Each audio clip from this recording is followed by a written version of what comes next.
The smell of fabric softener. Clean cotton. That was the first thing. The weight of the duvet was real. The weak morning light filtering through the blinds painted thin, bright lines across the comforter. I opened my eyes. The ceiling was white. My ceiling. The faint water stain in the corner, shaped like a distorted map of Florida, was exactly where I remembered it. I sat up. The motion was fluid, my own. My heart hammered against my ribs, a fast, hard rhythm that felt like a trapped bird. I looked at my hands. No scars from the shrapnel. No calluses from a decade of gripping a rifle stock. They were the hands of a 22-year-old, smooth and unmarked. A deep breath. The air was clean. No scent of rot, no metallic tang of blood. Just the air of a suburban house in early summer. I swung my legs over the side of the bed. The carpet fibers were soft under my bare feet. On the nightstand, my phone was plugged in, the screen dark. Next to it, a digital clock showed the date, June 14th. 3 months. I had 3 months before the sun started to boil the world. From the hallway, I could hear the low murmur of a television. The cheerful, idiotic cadence of a morning news anchor. I stood, my muscles moving with an unfamiliar ease, lightness I hadn't felt in 15 years. I walked to the window and pulled a slat of the blinds aside. Outside, Mr. Henderson from next door was watering his petunias, the spray from his hose catching the sunlight in a small, shimmering arc. A Prius drove silently down the street. It was all so normal. A perfect, fragile picture waiting to be torn to shreds. I went downstairs. The smell of coffee and bacon hit me first. My mother, Dr. Anna Vance, stood at the stove, her back to me, humming a tune I couldn't place. She was wearing her blue silk robe. My father, Robert Vance, sat at the kitchen island, a tablet propped in front of him, a steaming mug in his hand. He was scrolling through blueprints, his brow furrowed in concentration. My sister, Chloe, was at the dining table, her laptop open. She was probably scrolling through job listings, trying to figure out what a former Delta Force operator does in civilian life.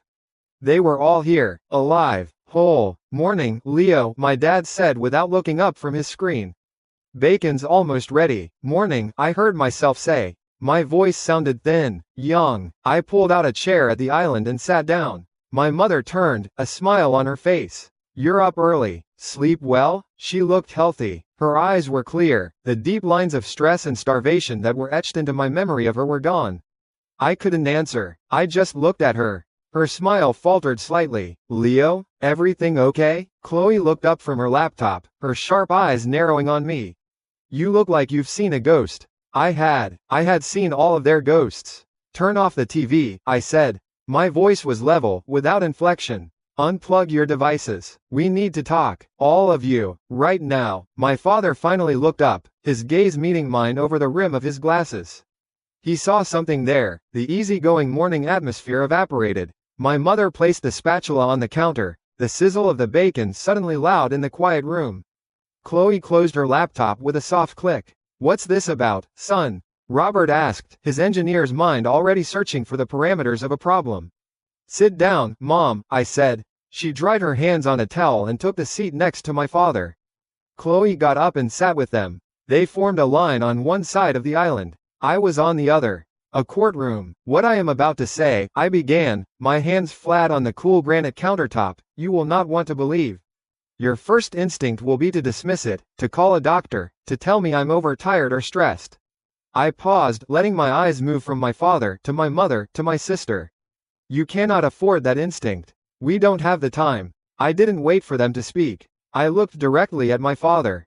Dad, the new bridge project you're leading. The CAD files are on your office server, project folder 7B. You've been running simulations for 3 weeks. Last Tuesday, at 11:47 p.m., you found a critical flaw in the tensile strength calculations for the primary support cables. The alloys specified by the contractor won't hold under peak thermal expansion. You haven't told a soul. You were planning to run the numbers again this weekend before raising the alarm on Monday. Robert's face went slack, the color drained from it. He opened his mouth, but no sound came out. The tablet in front of him still showed the blueprints. He was caught. I turned to my mother. Mom, you told Dad you had a routine checkup next week. It's not. It's a follow-up with Dr. Albright for a fine needle aspiration of a thyroid nodule. Your appointment is Wednesday, 2 p.m. You've been worried about it for 6 weeks, ever since you felt it in the shower. Anna flinched as if struck. Her hand flew to her throat, a purely involuntary gesture. Tears welled in her eyes. It wasn't just that I knew, it was the clinical, detached way I said it. The way a doctor would read a chart, not the way a son would speak to his mother. Finally, I looked at Chloe. Her face was a mask of suspicion, her body tensed like a coiled spring. Of the three of them, she would be the hardest to break. Chloe, I said, my voice dropping lower. Kandahar, your last tour, the shrapnel scar on your left thigh. It wasn't from a training accident. It wasn't a ricochet on the firing range. It was friendly fire. Sergeant Miller's rifle had a stovepipe jam during a night raid. He cleared it improperly, and it discharged. The round hit the wall next to you. You covered for him. You filed the report as a training mishap to save his career because he had a wife and a new kid. You've never told anyone the real story. The mask on Chloe's face shattered. Underneath was raw shock. Her posture deflated just for a second before she straightened it again, but the damage was done. I had seen past the walls she had spent her entire adult life building. Silence. The only sound was the bacon fat still popping softly on the stove. How? My father whispered. His voice was rough. It doesn't matter how, I said, my tone as sharp as a razor's edge. What matters is that I know. And what I know next is a hell of a lot more important than our secrets.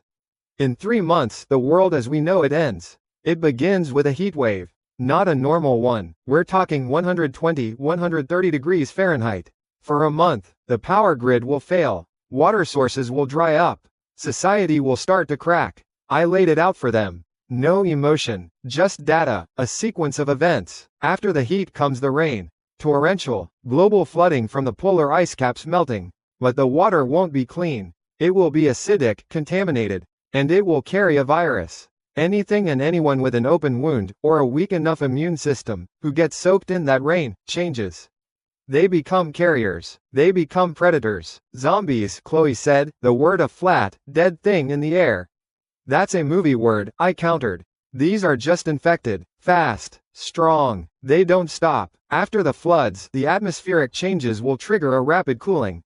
A flash winter. Sub-zero temperatures for months on end. Then, the seismic activity begins. Earthquakes. Volcanoes. The planet itself will try to tear itself apart. They stared at me, not at a son or a brother. They were staring at a stranger who had somehow stolen my face. The gentle, slightly adrift 22-year-old was gone. In his place was something hard, something ancient and weary. This is insane, Anna breathed, her hand still at her neck. Is it? I shot back, my voice cutting through her doubt. Is it more insane than me knowing the exact file path on Dad's work server? Is it more insane than knowing the name of your oncologist? Than knowing the truth of a battlefield secret Chloe would have taken to her grave? The logic was undeniable, the proof was right there, sitting in their own shocked minds. The house phone on the kitchen wall rang, a shrill, piercing sound that shattered the tension. We all flinched. On the caller ID, it read, Don Vance. Uncle Don, Dad's brother. My father made a move to get it, a reflex born of habit. Don't, I commanded. He stopped. I stood up, walked to the phone, and picked it up. Leo, that you? Put your dad on, Uncle Don's oily voice oozed through the receiver. Just wanted to tell him the good news. The bank approved the loan. Me and Cheryl are heading down to the dealership this afternoon to pick up the new Escalade. Figured we'd need a little extra for the down payment. Tell your dad I'll swing by later for that 20 grand. We're family, after all. I remembered this call. In my last life, Dad had reluctantly given him the money. Money that Uncle Don had used to drive his new car to our gate 2 months into the apocalypse, demanding we let him and his family in, screaming that we owed him. I held the receiver for a moment. I could feel my family's eyes on my back. No, I said into the phone. There was a pause. What did you say, kid? Are you joking? No money, I said. Not now, not ever. Lose this number. I hung up the phone, placing the receiver back into its cradle with a definitive click. I turned back to them. The shock on their faces was now mixed with something else. A flicker of understanding. This wasn't an act. This was real. The person who had just hung up on their uncle was not the Leo they knew yesterday. They were silent for a long time. The smell of burning bacon started to fill the kitchen. My mother didn't seem to notice. Finally, Robert, the engineer, the builder, the man who dealt in facts and materials, spoke. His voice was steady, the voice of a man who has accepted an impossible premise and is now moving on to the solution. You have a plan. It wasn't a question, it was a statement. I nodded. I walked back to the island and took the tablet from in front of him. With a few swipes, I closed his blueprints and opened a fresh drawing application. We have 3 months, I said, my finger starting to sketch the outline of a house. Our house. And we have a lot of work to do. Starting today, we liquidate. We sell everything, the house in the city, the stocks, the bonds, every single asset that can't stop a bullet or feed us for a year. We're going to build a fortress. My finger moved across the screen, drawing lines for steel plating, for reinforced doors, for a subterranean water filtration system, for a panic room that would become a new living room. I was no longer sketching. I was building our future. Building our survival. They watched, a family of shocked survivors listening to a ghost from their future. The world outside went on, oblivious. The anchor on the TV was probably laughing about the weather now. They had no idea, but we did, and our first day in the new world had just begun. 10 days passed, then 20. The world kept turning. People woke up, drank coffee, went to work. The market ticked up. The news talked about celebrity divorces and a new tech IPO. It was all noise, a broadcast from a dying star. We functioned like a machine. Each of us was a gear, meshing with the others. The city house, the one filled with my mother's art and my father's books, was gone. Sold in a week for 30% under market value. The realtor thought we were desperate. His smile was predatory. I let him think it. The money hit our account. It was just a number on a screen. The cars went next. Dad's BMW, Mom's Lexus, my own modest sedan, all sold to a used car dealership for cash. No financing, no trade-ins. Just cash, stacks of it, banded by the bank, packed into 2 hard-shell suitcases. Chloe's stock portfolio, my father's retirement fund, my mother's bonds. Liquidated, a flurry of calls with furious brokers. Robert, this is madness. You're losing a fortune in penalties. Chloe, think about your future. We didn't have the future they were selling. 40 days, 2 months and 20 days until the beginning of the end. Our new home, the suburban villa, became a logistics hub. It stopped being a house and became a warehouse. The purchases started. I didn't use a shopping cart. I used a freight broker. I sat at the dining table, the same table where I had broken my family, with 3 burner phones and a list. The list was my Bible. Ping and distributors? This is Leo Vance. I'm opening a new supermarket chain. I need your entire stock of MREs. Yes, all of it. Payment in cash on delivery. Global Grains Inc. Vance. I'll take 40 tons of vacuum-sealed rice. No, not a typo. 40 tons. And 20 of flour. Aquapure bottlers? I need a price on 50,000 gallons of bottled water. Delivered to a residential address. Yes, I'm aware that's unusual. The first few days, there was resistance. Questions. After a wire transfer cleared for the full amount up front, the questions stopped. Trucks started arriving, 18-wheelers, their air brakes hissing, lined our quiet suburban street. Neighbors peeked through their blinds. Whispers started. The Vances had lost their minds. They were bankrupt. They were hoarders. My family didn't see the trucks. They saw lifeboats. My father, Robert, pored over city blueprints and structural engineering manuals I had procured online. He wasn't just my dad anymore. He was the chief engineer. He spent his days in the basement, mapping out reinforcements, calculating load-bearing capacities for the new steel walls, and designing a closed-loop water filtration system that could make sewer water drinkable. My mother, Anna, became the quartermaster of health. Her list was as long as mine. Antibiotics, anesthetics, sutures, IV bags, scalpels, burn cream, iodine. She didn't buy a first aid kit. She bought the inventory of a small clinic, contacting medical suppliers with the excuse of stocking a remote charity mission. Chloe was the head of security. She ran us ragged. Every morning before the first truck arrived, we were in the backyard. Sprints, push-ups, crawling through the mud. She taught us how to strip a Glock, how to hold a rifle, how to clear a room. You hesitate, you die, she'd bark, her voice hard, the voice of the soldier I remembered. No time for thinking, only muscle memory. And me, I was the nexus, the director. My greatest tool was the silence inside me. The space. The first time a 20-ton shipment of canned meat and vegetables arrived, the driver looked at our 2-car garage with contempt. Where you want this, buddy? It ain't all gonna fit. I walked to the first pallet. It was wrapped in thick plastic, stacked 5 feet high with cardboard boxes. I placed my hand on it. The family watched, a silent audience. I focused. A slight coolness spread from my palm. The pallet, all 2,000 pounds of it, vanished. Not with a pop. Not with a flash. It was just there one moment, and gone the next. The driver's jaw went slack. His cigarette fell from his lips. I looked at him. The next one. Right here. He didn't speak again. He just unloaded. One by one, the lifeblood of our future disappeared into my personal dimension. Food, water, medicine, fuel.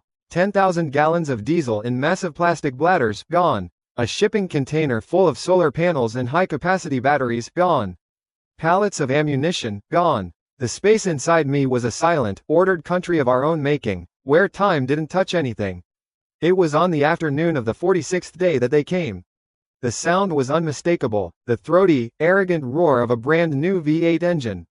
I looked up from the manifest I was checking. A glossy black Escalade, so new it still had the dealer plates, pulled into our driveway. The tires crunched on the gravel we'd laid down instead of a lawn. Uncle Don climbed out of the driver's seat. He was wearing a new Tommy Bahama shirt, the kind with garish parrots on it. His wife, Cheryl, emerged from the passenger side, her hair freshly blown out, her nails a violent shade of pink. My cousin, Mark, a boy of 19 with a perpetually sullen look, slouched out of the back. They stood there for a moment, taking in the scene. The unkempt yard, the stacks of empty pallets, the industrial generator waiting to be installed near the garage. My father was on a ladder, measuring the frame of a second-story window. I was on the porch, covered in dust, a clipboard in my hand. Chloe was sharpening an axe on a whetstone, the rhythmic scrape of steel on stone the only sound from our side. Robert, my God! Don's voice boomed across the yard, dripping with a thick, syrupy concern. What in the world happened? We heard the rumors, but this. He gestured vaguely at our fortress in progress. Selling the place in the city? Living like this? Did your investments go south? You should have told me. My father didn't look down. He made a mark on the window frame with a carpenter's pencil. Scrape, scrape, scrape. Chloe continued sharpening her axe, her eyes fixed on the blade. Don's smile tightened. He was used to being the center of attention in any family gathering. Being ignored was an insult he couldn't process. He walked closer, his expensive loafers sinking slightly into the gravel. Seriously, what's with all the stuff? He kicked a discarded cardboard box. Looks like you're prepping for a hurricane. He laughed, a wet, unpleasant sound. I put my clipboard down. I walked down the porch steps and stood in front of him. I didn't say a word. I just looked at him. I looked at his soft hands, his expensive watch, the self-satisfied bloat of his face. I had a memory, sharp as a shard of glass, of this man trying to break down our gate with that same Escalade, his face twisted with rage and fear, screaming that we owed him. Cheryl clutched her purse. Don, maybe we should go. They're clearly busy. Her voice was a high-pitched whine. No, no, Don said, his gaze fixed on my father. I'm worried. You're my brother, Robert. If you're in trouble, you can tell me. Is it Leo? Did he get into some gambling debt? That was when my father finally looked down from the ladder. He didn't look at his brother. He looked at me. His expression was calm. Leo, the second payment for the glass contractor. Have you handled it? Just about, Dad, I said, my voice level. I turned and walked back to the porch. A gray Pelican case sat by the door. I brought it down and placed it on the hood of the Escalade. The pristine black paint reflected the harsh afternoon sun. Don flinched as if I'd scratched it. I undid the two heavy latches. Clack, clack. I opened the lid. Inside, neatly stacked and banded, was cash. $200,000. The payment for the custom-ordered, 5-centimeter thick, ballistic-grade glass that would soon replace every window in the house. I didn't look at Don. I took out a thick stack of $100 bills, counted off a few, and put the rest back. I addressed my father. I'm wiring it now. The installation team will be here Thursday. I closed the case. Clack. The silence was heavy. The only sound was Chloe's axe. Scrape, scrape, scrape. Don stared at the case. He stared at me. He looked at his brother, then back at the case. The gears in his head were turning, grinding, failing to find purchase. The narrative he had built in his mind, of our failure, our bankruptcy, our pathetic downfall, had just been obliterated by a plastic box full of money on the hood of his symbol of success. The mockery on his face melted away, replaced by a confusion so profound it was almost comical. What are you doing?" he finally managed to ask. The boom was gone from his voice. It was thin. "I picked up the case. We're busy, Uncle Don." I turned my back on them and walked into the house. I heard my father climb down the ladder. I heard the scrape of the axe stop. The implicit dismissal was more brutal than any insult. They stood there for another minute. I watched them through the dusty front window. They looked small, irrelevant. They climbed back into their new car, a machine bought with money that could have been used for 1,000 other, better things. The engine started, a pointless roar in the quiet afternoon. They backed out of the driveway and sped away. That evening, the work continued. My father finalized the contract with the construction firm. The manager's voice on the speakerphone was incredulous. "Mr. Vance, I have to be clear. You want marine-grade steel shutters on every ground floor opening? The kind we use for secure military installations? And this glass, it's rated to stop a .308 round. Who are you expecting to visit?" My father looked at the blueprints spread across the table. His eyes were clear. "The ones who aren't invited," he said, and signed the contract. Outside, a light breeze rustled the leaves of the few trees we hadn't cut down for a clear field of fire. On a discarded newspaper blowing across the yard, a small headline at the bottom of a page mentioned a scientific journal. It spoke of an unprecedented shift in global ocean currents. A scientist was quoted, warning of potential, unpredictable and extreme weather events. The article was buried on page 17. No one was paying attention. But we were. The first load of reinforced steel was due to arrive at dawn. The crew would be skeptical. They would think we were eccentrics. Paranoid. Let them. Their work was just one more pallet of supplies to us. One more brick in the walls of our ark. The ground shook before 7 a.m. It wasn't an earthquake. It was the synchronized arrival of the cement mixers and the flatbed truck carrying a mountain of rebar. They groaned up the street, their diesel engines a low growl that vibrated through the floorboards. The noise brought faces to windows in the houses across the street. Pale, curious ovals behind clean glass. They had stopped peeking and started staring. Local news blogs, the kind that feed on suburban drama, had run a short piece. "Mystery mogul builds doomsday bunker," it read, accompanied by a long lens photo of a half-excavated backyard. It attracted more attention than I liked, but it was just noise. Uninformed speculation. It would be forgotten when the next scandal broke. The real news was buried deeper, in scientific reports I had bookmarked. The Australian bushfires were not a seasonal event anymore. They were a permanent, raging feature of the continent.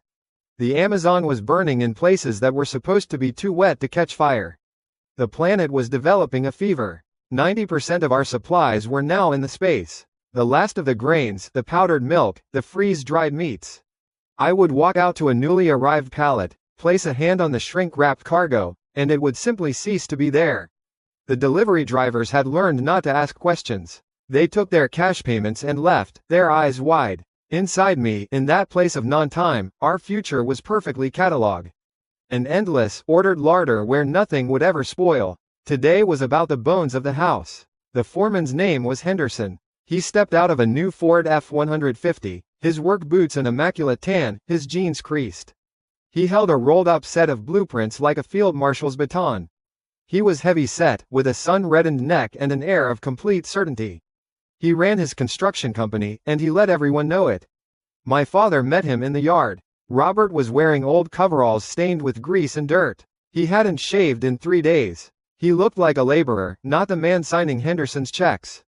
"Mr. Vance," Henderson said, his voice a friendly boom. He didn't offer to shake my father's dirty hand. "Impressive project you've got here. A bit ambitious, but impressive." He unrolled the blueprints on the hood of his truck, weighing the corners down with a magnetic flashlight. "I've gone over these again with my engineer. Have to say, some of this is," he paused, searching for the word, "overkill." I stood on the porch, watching. Chloe was in the newly designated gym in the basement, the rhythmic thud of her fists against a heavy bag a faint, steady heartbeat from beneath the ground. Henderson tapped the schematic for the basement with a clean, thick finger. "A full meter of reinforced concrete for the walls and ceiling? Steel mesh grids every 10 centimeters? Sir, this isn't a military silo. You could park a tank on this and it wouldn't buckle. We could achieve proper structural integrity with half the material. Save you a fortune. My father didn't look at the plans. He looked at Henderson. The design is not negotiable. Henderson's smile became a little tighter. It was the smile of a man used to dealing with rich, eccentric clients. Of course. Customer is king. It's your money. He moved his finger. And these external walls. 5-meter concrete perimeter. You're building a prison, not a fence. We can give you a very handsome precast block wall. Much faster to install, looks better too. Build it to the specifications, Mr. Henderson. Robert's voice was flat, devoid of argument. It was a statement of fact. This was the moment. The foreman's ego, a tangible thing in the morning air, met the quiet, immovable object of my father's will. Henderson laughed. It was a short, sharp bark. All right then, your funeral. Just so you know, I've been building in this state for 20 years. I built the Westgate Mall. I poured the foundation for the Civic Center parking garage. I know what lasts and what's just burning money for show. He folded his arms, proud of his resume. My father took a small step closer. He wiped his hands on a rag tucked into his belt. The Civic Center, project completed 4 years ago. That's the one, Henderson confirmed, pleased that his work was recognized. The southern retaining wall, the one facing the river, my father continued, his voice still level, almost conversational. You used a standard deep foundation with belled piers, correct? Henderson's smile faltered. It's a standard technique, rock solid. For stable soil, yes, Robert said. But the soil report for that lot, 9B Alpha, showed a high water table and significant silt deposits. The load calculations for the piers didn't account for the long-term hydraulic pressure during a flood season. There is a shear stress miscalculation in the rebar placement at the base. Within 10 years, you'll see spalling on the surface. In 15, there's a 7% chance of catastrophic failure during a heavy rain. The yard was quiet save for the idling engine of a cement mixer. Henderson's face had lost its ruddy confidence. It was pale. He stared at my father, at this dirty man in coveralls who was reciting the technical failings of his landmark project as if he were reading from a textbook. Who the hell are you? Henderson's voice was a whisper. My father ignored the question. He walked over to a pile of steel girders. He picked up a welder's torch and a helmet. He didn't put the helmet on. He gestured to a complex joint where 2 beams were meant to be fused to a vertical support plate. The plans call for a full penetration groove weld. Your men will be tempted to use a fillet weld here. It's faster. It will pass a basic inspection. It is also wrong. It creates a stress concentration point. He struck the torch. A brilliant, violent blue-white flame hissed into life. Without the benefit of a mask, he laid down a perfect, 6-inch bead of molten steel, his hand moving with a surgeon's steadiness. The metal flowed like liquid light, fusing the 2 pieces of steel into one. He cut the flame. The weld glowed cherry red, then a dull orange. It was flawless. A textbook example of a technique that separated master craftsmen from assembly line welders. He put the torch down. He looked at Henderson. Henderson looked from the perfect, shimmering weld to my father's face. He swallowed, a visible bob in his thick neck. He wiped a hand on the leg of his clean jeans. He nodded once, a short, sharp jerk of his head. He picked up his clipboard, but he held it differently now. Lower, by his side. Show my crew, he said. His voice was scraped clean of its earlier confidence. I want them to see that. He turned to his men, who had been watching, entranced. You heard him. Get to work. And you do it exactly like the old man says. Every single centimeter. The old man turned and walked away without another word, picking up his own tools to begin work on the frame for the subterranean water cistern. The power dynamic on that worksite had been permanently rewritten in the space of 3 minutes. The days that followed were a blur of organized chaos. The whine of concrete mixers and the high-pitched scream of power saws became our background music. The basement was transformed. What was once a dark space for storage and a furnace became a sealed tomb of concrete and steel. A massive, bank vault-style door, salvaged from a decommissioned military bunker and delivered in the middle of the night, was set into the new walls. This was our final retreat. Chloe's heavy bag now hung from a steel I-beam, her workouts a constant, punishing rhythm that echoed the construction outside. In the kitchen, which was the cleanest, most organized place in the house, my mother worked. Anna had turned it into a sterile laboratory. She arranged scalpels, sutures, and vials of antibiotics into custom-made trauma kits. One for each of us. Small, compact, and deadly efficient. She worked with a focus that was both comforting and chilling. She was not just preparing for accidents. She was preparing for wounds. My phone buzzed one afternoon. A message from a private number I had given to only one person outside our family. It was a former colleague of Chloe's from the intelligence services, a man who owed her his life. The message was short, just a link to a restricted government server. It was a weather modeling projection. Not for the public. It showed a heat dome anomaly forming over the Pacific, one of unprecedented size and intensity. The models predicted sustained, record-breaking temperatures across the entire West Coast. The official government warning spoke of unusual heat and advised people to stay hydrated. This report used words like infrastructural failure and mass casualty event. I looked out the window. In the house across the street, a man was mowing his lawn. Another was washing his car, the water arcing uselessly in the hot sun. They were living in a world that had already ended. They just didn't know it yet. That night, I received a text from my cousin, Mark.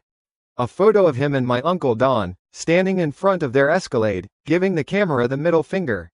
The caption read, "Heard you guys are building a pool lol. Don't forget to invite us to the crazy party." I deleted the message. I walked to the edge of the massive hole in our backyard, which would soon be a sealed, filtered, 50,000-gallon water reservoir. Above, the stars were faint, washed out by the city's glow. The newly finished 5-meter concrete walls of our compound blotted out the neighbors. They created a box of sky that was ours alone. The generator that powered the construction was a temporary solution. It was loud, and it devoured diesel. I looked at the vast, sloping roof of the villa. An empty canvas. We had the structure. We had the water. We had the food. Now, we needed power. An endless, silent source of it. The next shipment was already on its way. Not food, not steel. It was a sea of black silicon and glass, enough solar panels to power a small town. The next brick in the wall of our ark. The trucks came at dawn, their diesel engines a lower, more modern growl than the concrete mixers. A crane followed, its long arm folded against its body like a resting insect. They carried glass and silicon, a sea of black rectangles framed in aluminum, enough to blot out the sun and then sell it back to us. The roof was a blank canvas. Today, we would paint it black. Across the street, curtains twitched. Not just the curious ovals anymore. Now there were faces, harder and more defined. The man in the house directly opposite ours came out onto his porch. His name was Todd. His house was a monument to new money. All sharp angles, plate glass, and a lawn so unnaturally green it looked like a chemical spill. He held a ceramic mug that said, "Number 1 Dad," and watched the crane's arm extend toward our roof. His jaw was tight. He had stopped waving to us a week ago, after the last concrete wall was poured. Chloe was in the basement. The heavy bag was gone. The air down there no longer smelled solely of sweat and rubber. It now carried the sharp, metallic tang of gun oil and solvent. She was disassembling a rifle on a workbench, its parts laid out on a soft cloth with surgical precision. The sound was different, not the rhythmic thud of fists, but a series of small, sharp clicks. A magazine seating, a bolt sliding home, they were the sounds of a different kind of preparation. I stood in the yard, watching the first pallet of solar panels swing through the air. The installation crew, a team I had vetted and paid a heavy premium for discretion, moved with practiced efficiency. They didn't ask about the 5-meter walls. They didn't comment on the reinforced steel door to the driveway. They just worked, their drills whining against the metal struts they were bolting to the roof tiles. Todd crossed the street. He didn't use the crosswalk. He walked straight across the asphalt, his slippers making soft, flapping sounds. He stopped just outside our new gate. "Morning," I said. It was not a question. He ignored the greeting. He gestured with his mug toward the roof. "What in God's name is this?" "Power," I said. "It's an eyesore," he snapped. "This is a high-end neighborhood, Vance. We have standards. You can't just bolt an industrial park to your roof. It's bringing down property values." I looked at his house. The perfectly lit, temperature-controlled glass box. I looked at our house. A concrete block with a steel spine. "I'm not concerned about property values." His face reddened. "I've spoken to the other homeowners. We're in agreement. This is a violation of the WA covenants." He took a sip from his mug. "You'll be hearing from our lawyers." He turned and walked back across the street. The flap flap flap of his slippers was the only sound for a moment, then it was a loss to the whine of the drills. An hour later, a mild-mannered sedan with the logo of the Westwood Estates Property Management Group pulled up. Todd was right behind it in his golf cart, a triumphant smirk on his face. A man in a cheap suit got out of the car. He looked hot and uncomfortable. He held a clipboard like a shield. "Mr. Vance?" the man asked, wiping a bead of sweat from his forehead. "Yes." Todd stood beside him, arms crossed. "This is Mr. Gable, from the association," he announced. "He's here about your additions. We've received a number of complaints," Mr. Gable began, consulting his clipboard, "regarding the unapproved structural modifications in the solar array. The bylaws are quite clear on maintaining the aesthetic uniformity of the community." A second car, a black sedan, pulled up behind the managers. A man in a much better suit stepped out. He carried a leather briefcase. He walked over and stood beside me. "Mr. Gable," my lawyer said. His voice was calm and cool. "My name is Arthur Jennings. I represent Mr. Vance. I believe you'll find all the necessary permits in order." Arthur opened his briefcase. The sound of the latches was like a judge's gavel. He handed a thick folder to Mr. Gable. The property manager fumbled with it, his clipboard now seeming flimsy and useless. He started to flip through the pages. His face began to lose its composure. There were architect stamps, city planning approvals, engineering reports, signatures from officials I had paid months ago to expedite the process. Todd's smirk had vanished. He peered over Gable's shoulder, his eyes wide. "How?" he stammered. "Those things take months, years even. My client is a man who plans ahead," Arthur said smoothly. He then pulled out a second, slimmer folder. "Furthermore, Mr. Vance is aware that this installation, while fully permitted, represents an unprecedented electrical load for the local grid infrastructure once it's operational and selling power back. To that end, he has authorized a proactive donation." Arthur handed a single sheet of paper and a cashier's check to Mr. Gable. The manager's eyes nearly popped out of his head. I knew the number on the check. It was enough to upgrade the entire neighborhood's primary transformer and rewire 3 blocks. It was an amount that turned a problem into a public good. "This is a donation to the Westwood Estates Utility Fund," Arthur explained, "to ensure grid stability and perhaps fund the beautification projects the association has been putting on hold. Like the new fountain at the main gate." Gable looked from the check to me. Then he looked at Todd. His expression had changed. He wasn't looking at a rule breaker anymore. He was looking at a benefactor. And he was looking at a man who was wasting his valuable time. "Todd," Gable said, his voice now crisp and official, "thank you for bringing this to our attention. We have it handled. Please refrain from filing frivolous complaints in the future." He didn't wait for a reply. He got in his car and drove away. Todd stood on the pavement, his face a blotchy mix of red and white. He stared at me, then at my lawyer, then at the house. He looked like a man who just realized he brought a knife to a gunfight and his opponent owned the munitions factory. He spun around and stormed back to his house. The screen door slammed shut behind him. Arthur gave me a slight nod. "I'll file the final paperwork. Call me if he tries anything else." "He won't," I said. The lawyer left. The work continued. By the end of the week, the system was live. In the basement, next to Chloe's weapons bench and my father's newly established machine shop, was the nerve center.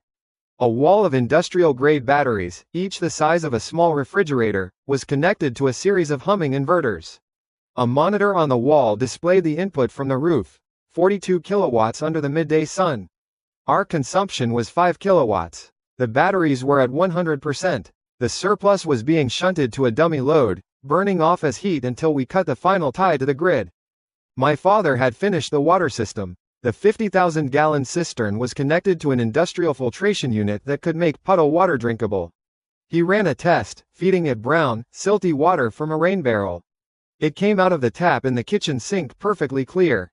My mother, Anna, tested it with a chemical kit. "Purer than the city water," she declared, her face showing a grim satisfaction. She went back to organizing her small, sterile clinic in the spare bedroom, its shelves stocked with everything from battlefield dressings to broad-spectrum antibiotics.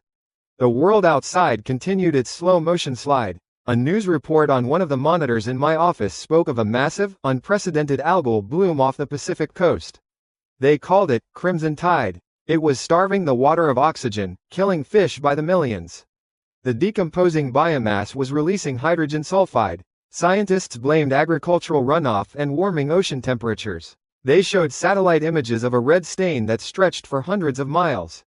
A sickness in the ocean. That night, I saw a new post on the neighborhood's private social media page.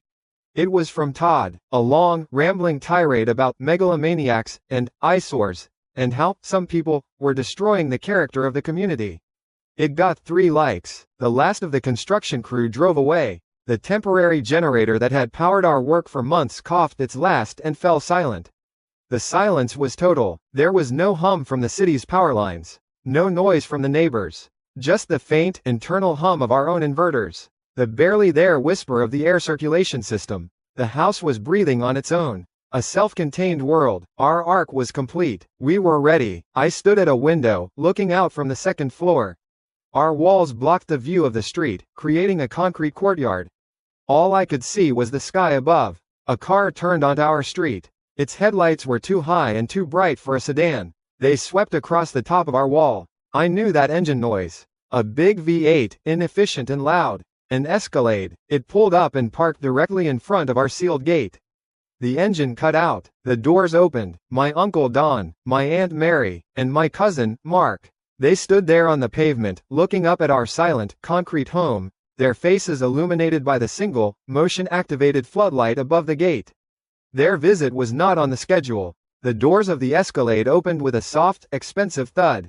Uncle Don heaved himself out of the driver's side. His polo shirt was too tight across his stomach. He smoothed it down, a gesture that did nothing. He wore a smile that didn't reach his eyes. Aunt Mary emerged from the passenger side, her purse clutched like a shield. Her thin lips were pressed into a line of critical assessment as she surveyed the concrete expanse of our home. Then came my cousin, Mark. He slouched out of the back seat, phone in his hand, eyes already scanning the walls, the gate, the camera dome glinting under the floodlight. He had the same look of acquisitive curiosity as his father, but without the thin veil of polite adulthood. He looked at our house like a treasure chest he was trying to figure out how to crack. I heard the quiet hum of the servos before I saw the movement. My father, David, was at the control panel in the foyer. The heavy, interlocking steel gate slid sideways, the motion smooth and nearly silent. It was a sound of immense, effortless power. It exposed the short, sterile concrete driveway and the reinforced garage door. I stood in the open doorway. Chloe was a step behind me, her arms crossed. Her posture was relaxed, but her eyes missed nothing. Vance. Chloe, Uncle Don boomed, his voice a little too loud in the evening air. We were in the neighborhood, thought we'd stop by and see the finished product. You guys have been busy. Don, Mary, I said. My voice was flat. They walked up the driveway. Their footsteps sounded small and out of place on the poured concrete. When they stepped inside, they all flinched. The air in the house was a solid 20 degrees cooler than the oppressive heat lingering outside. It was the first, unspoken demonstration of power. Wow, Mary said, rubbing her arms. You must have the AC cranked to the max. Your electric bill must be a killer. We manage, my mother, Anna, said, stepping out from the kitchen. She wiped her hands on an apron. She gave them a small, polite smile that was as controlled as Don's was fake. Don, Mary, welcome. Anna, you look great, Don said, giving her a one-armed hug she stiffly endured. So, this is it. Looks like a fortress, Dave, he called out to my father, who was now walking towards them. Hiding from the IRS? He let out a forced laugh. Just value our privacy, David said. His tone was even, giving nothing away. So, where's the tour? Mark asked, pocketing his phone. His eyes were taking everything in, the thickness of the front door, the steel shutters rolled up inside the windows, the lack of any decoration on the walls. It was a space built for function, not for comfort, and the absence of homely touches seemed to bother them. I led the way. There wasn't much to show on the ground floor. The living area, the kitchen, the hallway to the sealed door that led to my mother's clinic. They commented on the sparse furniture, the industrial-grade kitchen appliances, the polished concrete floors. So, minimalist, Mary offered, running a finger along a stainless steel countertop. She looked for dust and found none. It's practical, I said. We walked past the staircase leading down to the basement. What's down there? Mark asked, craning his neck. Storage, and a workshop, David answered before I could. The finality in his voice stopped Mark from asking more questions. Chloe stayed a few paces behind them the entire time, a silent shepherd watching a flock of untrustworthy sheep. Her presence was a weight in the air. They followed me into the main living area. I gestured to the simple, durable sofa. Have a seat. They sat. There was a moment of stiff silence, the only sound the low hum of the air circulation system. So, what's with the bunker aesthetic? Mark finally blurted out, leaning forward with a smirk. Seriously, I saw on the news the government is telling everyone to, like, drink water for the heatwave next week.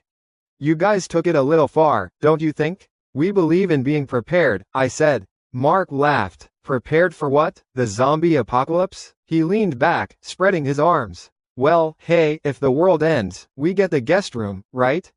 I call dibs. Don chuckled, but his eyes were on me. He was waiting for my reaction, waiting to see if the joke landed, or if it hit something real. My mother came in from the kitchen with a tray. On it were 4 tall glasses of water. No ice. The water didn't need it. It came from the chilled cistern below us. She handed one to each of them. Don took a long drink. Wow, that's good water. What kind of fancy filter you got, Dave? It's a closed-loop system, my father said simply. Purifies and recycles everything. Don's eyebrows went up. He understood the cost and complexity of such a thing. He looked at his half-empty glass with a new expression. I picked up a flat black remote from the coffee table. It wasn't for the large monitor on the wall, which was currently off. It was for something else. You're right about one thing, Mark, I said. My voice was calm. We are prepared. I pressed a button. The large monitor flickered to life. It wasn't showing a news channel or a movie. It was a grid of 16 perfect, high-definition squares. Live video feeds. The top left square showed the front gate, crystal clear, with their Escalade parked on the curb. A data overlay in the corner showed the current time, date, and temperature, 98 degrees Fahrenheit. The square next to it showed the same view, but through a thermal lens. The Escalade's engine block was a bright, fading orange. 3 human-shaped heat signatures were walking away from it. The time stamp matched their arrival perfectly. I didn't say anything, I just let them watch. Another square showed the top of our eastern wall, the razor wire on top glinting. Another showed the roof, a sea of black solar panels soaking up the last of the day's light. There was a camera on a motorized track that was slowly panning across the back of the property. There was a view of the street in both directions. Every angle, every approach. I saw Mary's hand tighten on her glass. Don had stopped smiling. He was staring at the monitor, at the feed showing a zoomed-in shot of his car's license plate. Mark was the one who broke the silence. Is that live? Yes, I said. I pressed another button on the remote. The grid collapsed, and one view filled the screen. It was the camera from the front gate, now in an enhanced listening mode. A sensitive parabolic microphone was picking up the sound of a dog barking 3 houses down. The system records all video and audio within a 500-meter radius 24/7, I said, a faint smile on my face. Everything is stored locally on a dedicated server. In the basement. I looked directly at Don. Just for peace of mind. You can never be too careful. Right, Uncle? The air in the room became heavy. The chill from the vents suddenly felt like a morgue. They were not guests. They were subjects on a screen. Their snooping, their probing questions, their entitled jokes. It was all just data, logged and filed.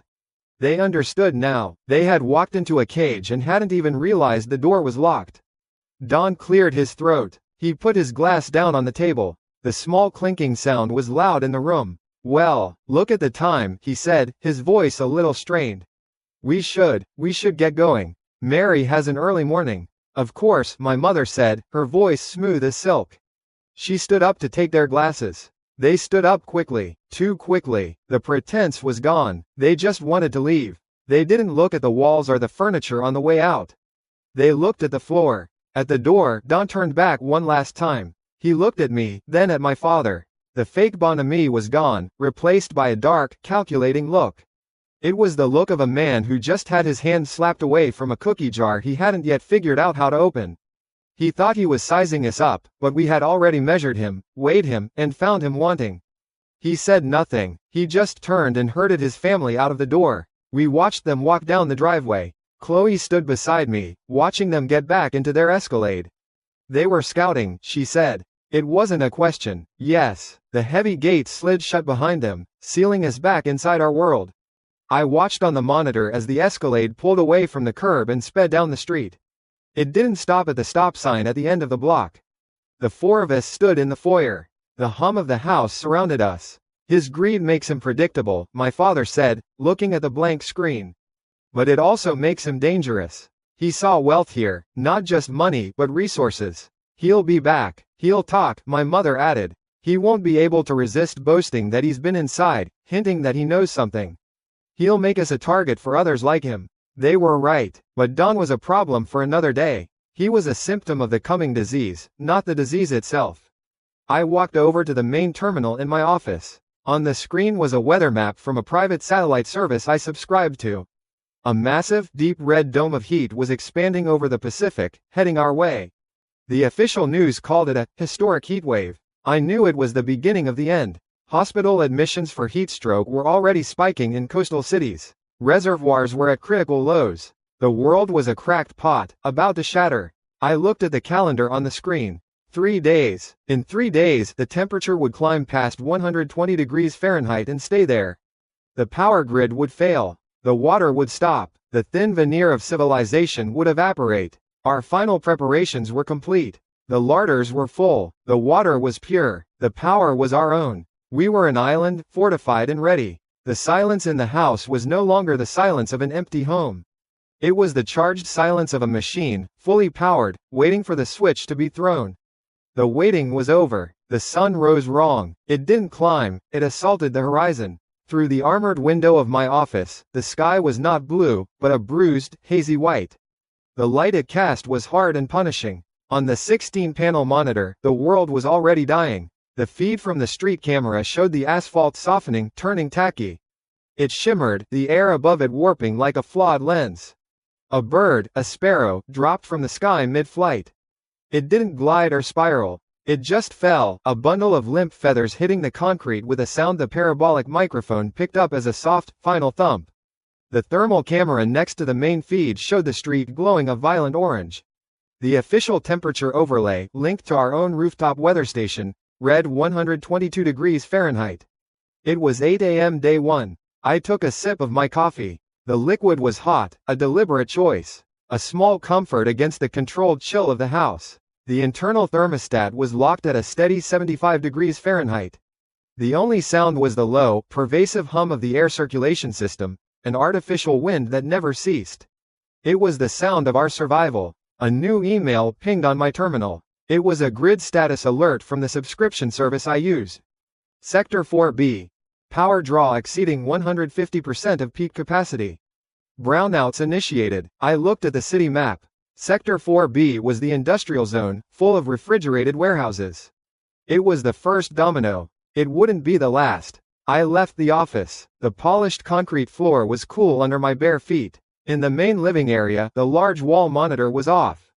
There was no need for it. The real show was on my own screen. My father, David, was in the small, open-plan control nook we'd built off the living room.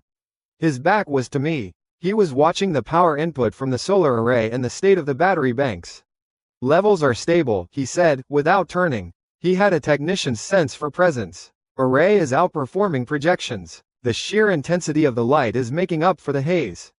Good, I said. It was all that was needed. The rhythmic clank of metal on metal echoed up from the basement. Chloe, she never missed a workout. I walked to the top of the basement stairs and looked down. The air that rose up was even cooler, scrubbed and recycled. The basement had been expanded, dug deeper, and reinforced into a true bunker. In the far corner, near the door to the walk-in freezer, Chloe was bench pressing.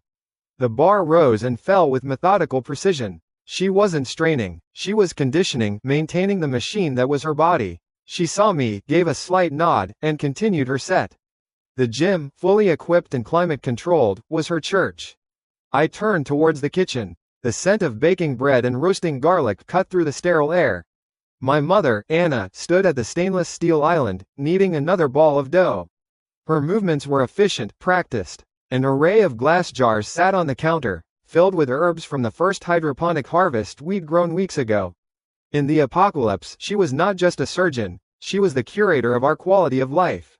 She made sure we didn't just survive, but lived. The power grid in the West End just went down, she said, her eyes on her work. She'd seen the alert on her own tablet. The hospital's backup generators will last maybe 12 hours, if they haven't been neglected. They have been, I said. I knew this because I'd pulled the public maintenance records for every critical infrastructure point in the city 6 months ago. She nodded grimly. I'll prepare a fresh batch of broad-spectrum antibiotics. And burn kits. When the looting starts, people get careless. I opened the door to one of the large, commercial-grade refrigerators. It was packed, not with junk but with organized, vacuum-sealed containers of prepared food, fruits, vegetables.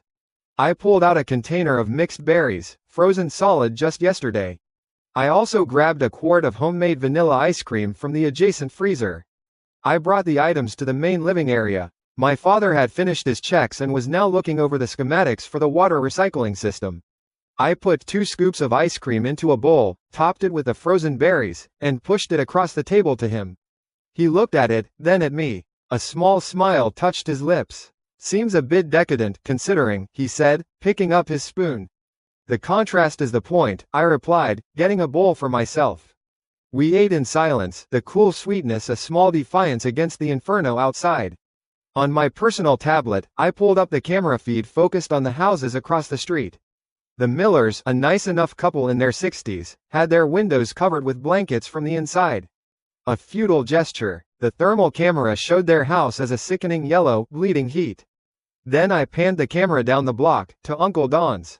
Their Escalade was still parked in the driveway. All the blinds were drawn. The central air conditioning unit on the side of their house, a top-of-the-line model he had bragged about incessantly at last year's Christmas party, was silent.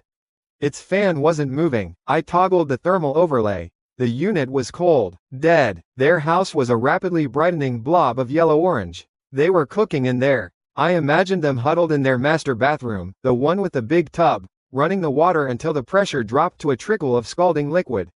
I felt nothing, no pity, no satisfaction, just the cold affirmation of a correct calculation. A piercing shriek cut through the air. It wasn't human. The microphone array automatically triangulated the source. I switched to the corresponding camera. A transformer on a pole 2 blocks away had exploded. A plume of black smoke climbed into the white sky. The grid map on my screen updated. Another sector, this one residential, went dark. The brownouts were over. The system was now simply failing. Sirens began to wail, faint at first, then growing more numerous, a chorus of panic crisscrossing a dying city. For an hour, they were constant. Fire trucks, ambulances, police. Then, their frequency began to dwindle. There were too many fires, too many heatstroke victims, too many breakdowns. The system was being totally overwhelmed. Chloe came up from the basement, her hair damp, a towel around her neck. She grabbed a liter bottle of chilled water from the fridge and drank half of it in one go. Anything? She asked, looking at my screen. The usual. Chaos. Stupidity. I pointed to a camera feed showing a group of teenagers trying to pry open the door of a convenience store. The owner came out with a baseball bat. It was predictable. Anna called out from the kitchen. Dinner in 30. We ate at the solid oak dining table. Roasted chicken, garlic bread, a fresh salad from the hydroponics bay. It was a normal family dinner in the most abnormal of circumstances. We didn't talk about the heat, or the sirens, or the failing city. We talked about a movie my father wanted to watch from our digital library. We talked about Chloe's new workout regimen. We talked about Anna's plan for crop rotation in the underground garden. We were a closed system, an island of routine and order in an ocean of collapse. The enjoyment wasn't the food. It was the stability. This was the true, fuck you, to the world outside, and to the people like my uncle who had mocked our preparations. We were not just surviving. We were comfortable. As dusk began to fall, the apathetic white sky faded to a burnt orange. The heat did not subside. Night offered no relief. The city that had baked all day would now suffocate in its own trapped heat. I was back in my office, monitoring the feeds. The last siren had faded an hour ago. An unsettling quiet had fallen over the neighborhood, broken only by a dog barking somewhere, a desperate, lonely sound. At 8:17 p.m., it happened. I was watching the city grid map. Only a few small pockets of light remained, mostly around the downtown core where priority infrastructure was located. Then, in an instant, they all went out. The entire map turned black. On the 16-panel monitor, the effect was immediate. The few houses that still had lights on went dark. The streetlights died. The entire world outside our walls plunged into a profound, suffocating blackness. Our own floodlights, powered by our batteries, seemed to burn with an impossible intensity, carving our property out of the void. For the first time, I could see the fires clearly. Small orange glows dotted the horizon in every direction. The city was a graveyard, marked by flickering candles. My father came to stand behind me. Chloe and my mother were there too, drawn by the sudden, total change. We all stared at the monitors. We were looking at a live view of the end of a world. But inside our walls, the lights were on. The air was cool. The humming of the house was the only sound that mattered. The grid was dead. The heat had won its first battle. We were alone now. The blackness outside was a physical thing. It had weight. Our floodlights pushed against it, creating a perimeter of harsh, white light that made the house look like a stage. Beyond it, the world had been erased. The fires on the horizon had died down, starved of fuel or will. There was nothing left but the heat. Day 2 began not with a sunrise, but with an intensification of the oppressive light. The air outside our windows was a shimmering, milky haze. The thermal camera showed the street surface heating rapidly. It was already 115 degrees Fahrenheit. On the monitor, I watched a neighbor's plastic mailbox begin to deform, its top sagging like melting wax. The silence was the new sound. The sirens were gone. The distant shouting had stopped. It was a dead quiet, the kind that comes after every voice has gone hoarse and every hope has been exhausted. Inside our walls, the hum of the air handlers was a constant reminder of our separation from that silence. I did my morning check of the perimeter. I cycled through the 16 camera feeds. Nothing moved. 3 houses down, a dog lay on its side in the meager shade of a dead rose bush. It was not moving. I switched to the thermal camera. The dog was a cool, fading blue-purple against the hot orange of the ground. It was already dead. My father was at his station, his fingers tapping on a tablet as he cross-referenced battery levels with the predicted solar input. Discharge was less than 1% overnight. Negligible, he said, not looking at me. The batteries will be at 100% capacity before noon. Good. The word felt heavy in the quiet room.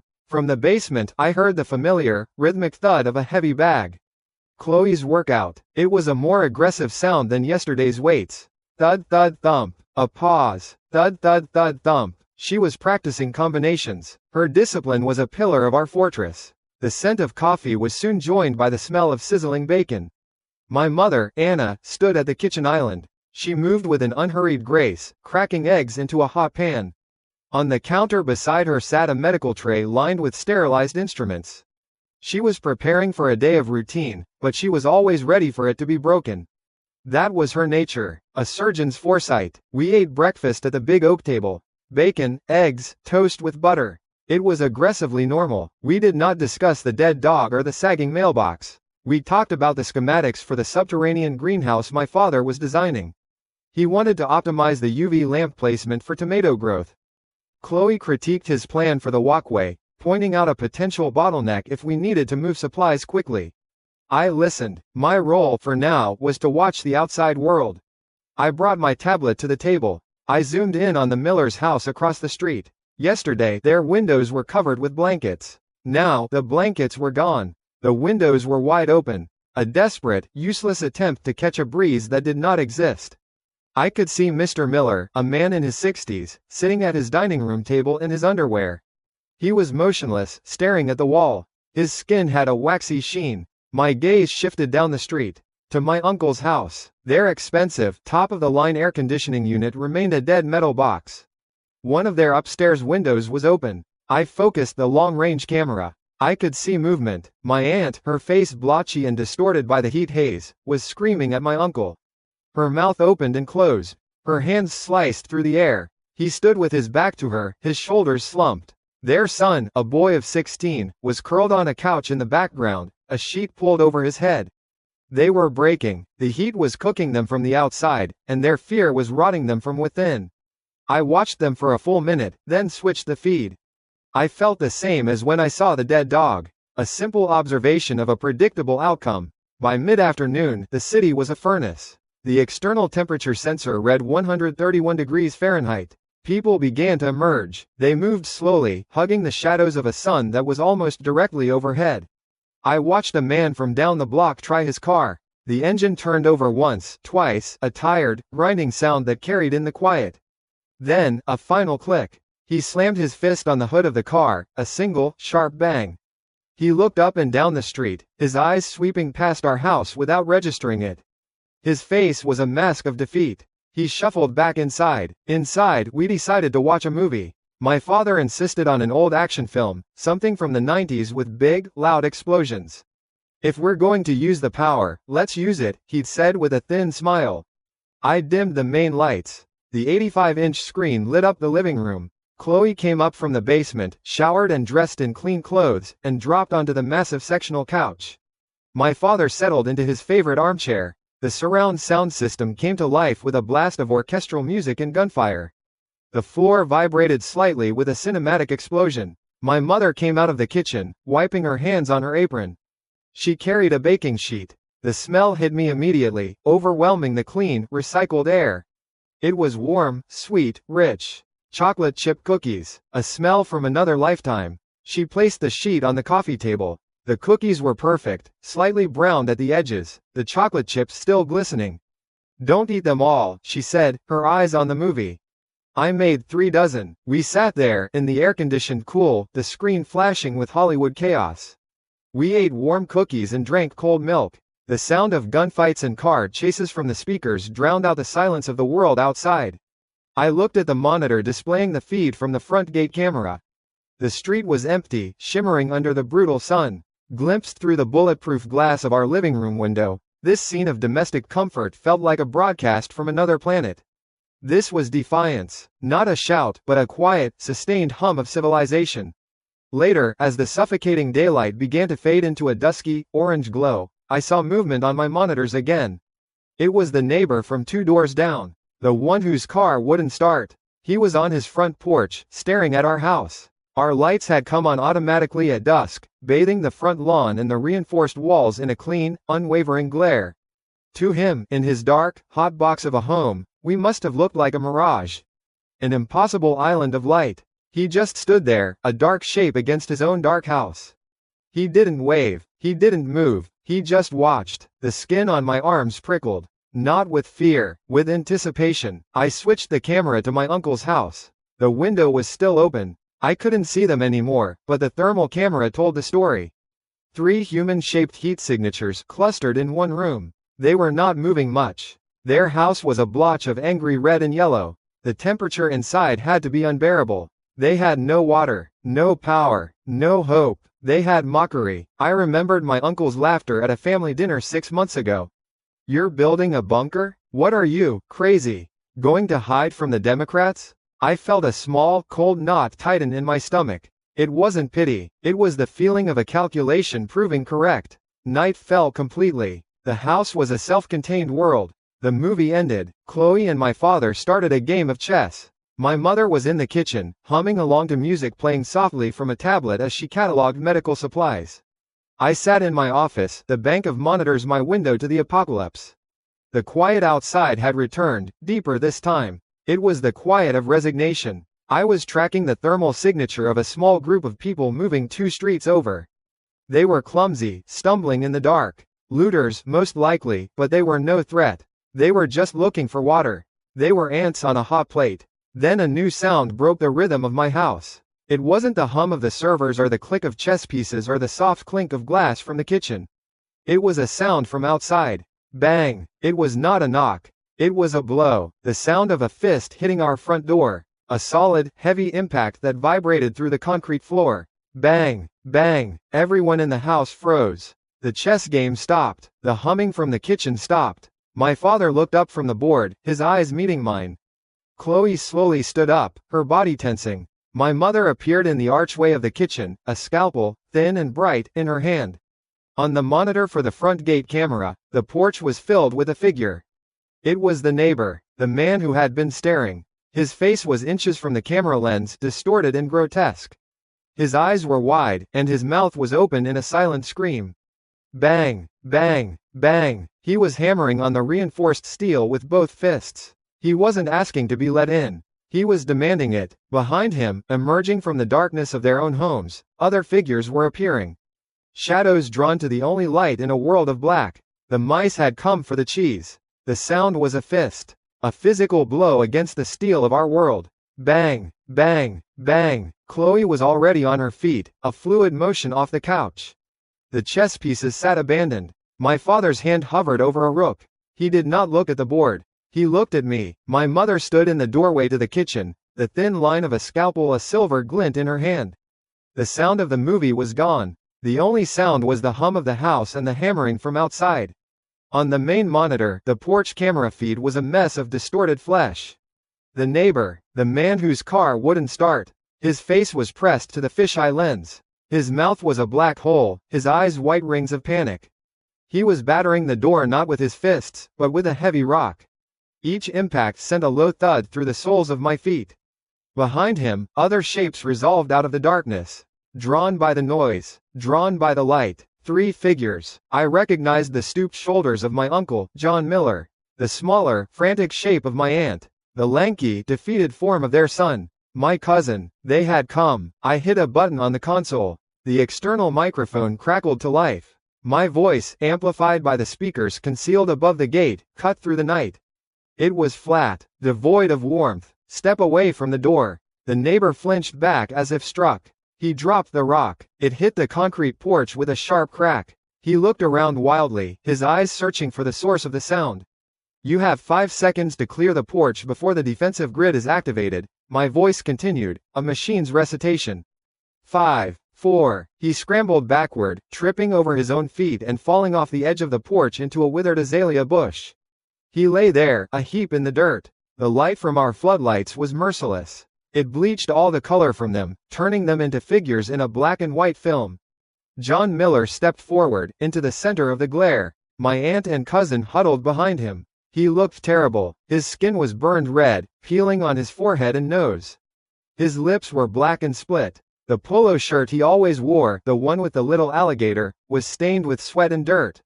He stared up at the black, reflective camera dome. Robert, Liam, I know you're in there. His voice was a dry rasp. Open the goddamn gate. No one inside moved. Chloe had retrieved a shotgun from the wall locker. The sound of her checking the action was a slick, final click-clack that seemed louder than my uncle's shouting. This is ridiculous, John yelled, his voice cracking. We're family. You have a duty to help us. You have a whole goddamn fortress here. You think you can just watch us die out here? I leaned closer to the microphone. I did not need to raise my voice. The system did that for me. Duty? The word echoed across the dead lawn. I seem to recall a conversation at a barbecue last Christmas. You were laughing. Something about me being crazy. Building a bunker? What are you, hiding from the Democrats? Your words, I believe. A flicker of something crossed my uncle's face. Not shame. Rage. This is different. This is real. We're dying of thirst, you little bastard. My son is sick. Everyone is dying of thirst, John, I said. That's what happens when you don't prepare. That's what happens when you mock the ones who do. You selfish prick. My aunt screamed from behind him, her voice a high-pitched shriek.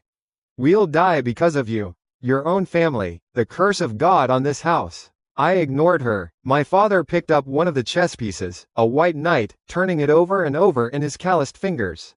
His face was a stone mask. He was leaving this to me. He had already passed the torch. Robert built this place, I said, my voice as cold as the recycled air in the room.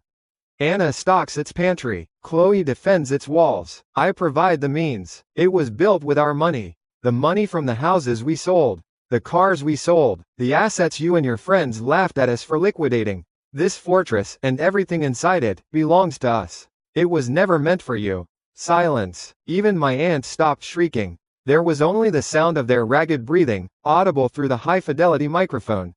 They stood there, condemned by the light, their hopes shrinking with every second.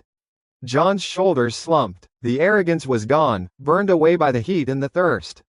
All that was left was a desperate, defeated man. Please, he whispered. It was barely a sound. Water. Just some water. I watched them on the screen for a long moment. The father, the mother, the son. A tableau of failure. I felt nothing. It was an observation of a predictable outcome. Like watching the dead dog on the thermal camera. I toggled a different switch on my console. A low whirring sound came from the base of the steel gate. A small, heavy panel, no bigger than a mail slot, slid open about 6 inches off the ground. Thump, thump, thump. 3 1-liter bottles of water rolled out onto the dusty driveway, followed by a plastic-wrapped stack of sandwiches. The bread was dry at the edges. The expiration date was a week ago. I had set them aside specifically for this purpose. The sum total of our family obligation, my voice announced from the speakers. Take it, and do not come back. The next time, I won't be so generous. The three of them stared at the offering as if it were a mirage. Then my aunt broke. She scurried forward on her hands and knees, grabbing a bottle and frantically twisting the cap, water splashing onto her face and the dust. She drank with gulping, choking sounds. John and my cousin were a second behind her, snatching up the remaining food and water. They didn't stand, they crouched on the ground like animals, tearing at the plastic wrap on the sandwiches, cramming the dry bread into their mouths. I zoomed the camera in. I watched my uncle, a man who once lectured me about the stock market in his tailored suit, shove a stale sandwich into his face, his eyes closed. I watched my aunt spill more water than she drank. I watched my cousin, a boy who once bragged about his new gaming PC, guard his bottle of water like a wolf. The contrast was stark. The image on the monitor showed them in the dirt, under a harsh white light, filthy and broken. Inside, I sat in a leather chair, surrounded by the cool, quiet hum of technology. The remnants of our chocolate chip cookies sat on a plate on the coffee table. On the screensaver of another monitor, a photo from a past life showed us all smiling at a family reunion. John had his arm around my dad. I switched the input. The picture vanished. After a few minutes, they gathered their meager prize and retreated. They did not look back. They melted back into the shadows they had come from, leaving only footprints in the dust. The small panel on the gate whirred shut with a solid, satisfying thud. The neighbor was gone. The street was empty again. I leaned back in my chair. The house was silent. Chloe slowly unloaded the shotgun, her movements precise. She placed the shells back in their box and returned the weapon to the locker. My mother looked at me, then at my father, and gave a small, almost imperceptible nod. She turned and walked back toward the kitchen. The sound of her rinsing a glass in the sink was the only sound. My father, Robert, finally looked up from the chess piece in his hand. He looked at me, his eyes tired but clear. There was no condemnation in them. There was no disappointment. There was a quiet understanding. A hint of pride. He had designed the walls, the locks, the systems. But tonight, I had become the fortress. He sighed, a long, slow breath, and placed the knight back on its square. Check, he said to Chloe, his voice steady. The game resumed. I turned back to my screens. The crisis had passed. The system had worked. A stray thought entered my head. John and his family were now a loose end. A complication fueled by a new, potent hatred. They knew what we had. They would tell others, or they would try to take it themselves. I filed the thought away. A problem for another day. I ran a quick network scan, routing through my encrypted servers. A filtered news feed, scraped from a stuttering military frequency, scrolled across one of the smaller displays. A base on the east side of the city had established a perimeter. They were taking in survivors. The list of priorities was clear: medical personnel, engineers, experienced military, skilled trades. The useful, everyone else was turned away. The new world was already sorting itself out. We were not on their list. We were a self-contained kingdom. That was better. Chloe won the chess game. She stood up and stretched, her muscles flexing under her shirt. Staying cooped up in here isn't good, she said, looking at me. The air is clean, but our skills get dull. We need to go out. My father looked up. Go out? For what? A clearing operation, she said. The immediate perimeter. 2-3 blocks. Assess the situation. Eliminate any immediate threats before they cluster. Take the ATV. Test our gear in the field. We need to know what it's really like out there. She was right. Comfort was a trap. We had a fortress, but a fortress could become a tomb. We needed to control our territory. Tomorrow, I said, my eyes still on the screens. Dawn, you and me. As I spoke, a strange sensation prickled my skin. It started in my fingertips and raced up my arm, a current of static electricity under the surface. The hair on my arms stood on end. I clenched my fist, and for a fraction of a second, I thought I saw a flicker of faint, blue light dance between my knuckles. I blinked. It was gone. The room was the same. The air was the same. But something inside me had changed. A low, powerful hum, separate from the house's machinery, vibrated deep in my bones. It was the feeling of a switch being thrown, of an engine turning over for the very first time. The smell hit first, not the stale, recycled air of the house, but the sharp, aromatic promise of food. Lemongrass, galangal, the deep, fiery scent of crushed chili. My mother, Anna, moved with the precision of a surgeon, which she was, arranging ingredients on white ceramic plates. Her focus was absolute. It was her way of imposing order on the world. Day 10. The heat outside had baked the world into a state of paralysis. The initial panic had burned itself out, replaced by a desperate, waiting quiet. Through the camera feeds, I could see the stillness. People conserving energy, hoarding what little water they had left, waiting for a salvation that wasn't coming. Inside, we were having hot pot. The broth bubbled in the electric pot in the center of the table, a furious, fragrant red. My father, Robert, had rerouted a dedicated circuit from the battery bank for it. Morale is a component of survival, he'd said, his voice serious as if discussing a load-bearing wall. A well-fed team is an effective team. I used a pair of long stainless steel tongs to dip a piece of lobster into the boiling liquid. The tail, pale and translucent moments before, curled and turned a pearlescent white. I had pulled it from a sub-zero freezer in the second level of the basement, a section my father and I had built out. Before that, it had rested in my space, flash frozen off the coast of Maine a lifetime ago, just 3 months past. The world had a different shape then. Ran the final diagnostic on the perimeter fence this morning, Robert said, nudging a slice of marbled beef into the pot. Draw is steady at 12 kilowatts. No voltage drops. The solar array is performing at 98% efficiency, even with the atmospheric haze. Chloe and I are doing the clearing op tomorrow at 0500, I said, retrieving the lobster. I dipped it in a small bowl of melted butter infused with garlic. 2-block radius. We'll take the electric ATV. Silent run. Check your gear twice, Chloe said. She wasn't eating. She was cleaning her rifle on a mat laid out on the floor nearby. The metallic scent of gun oil was a strange counterpoint to the feast on the table.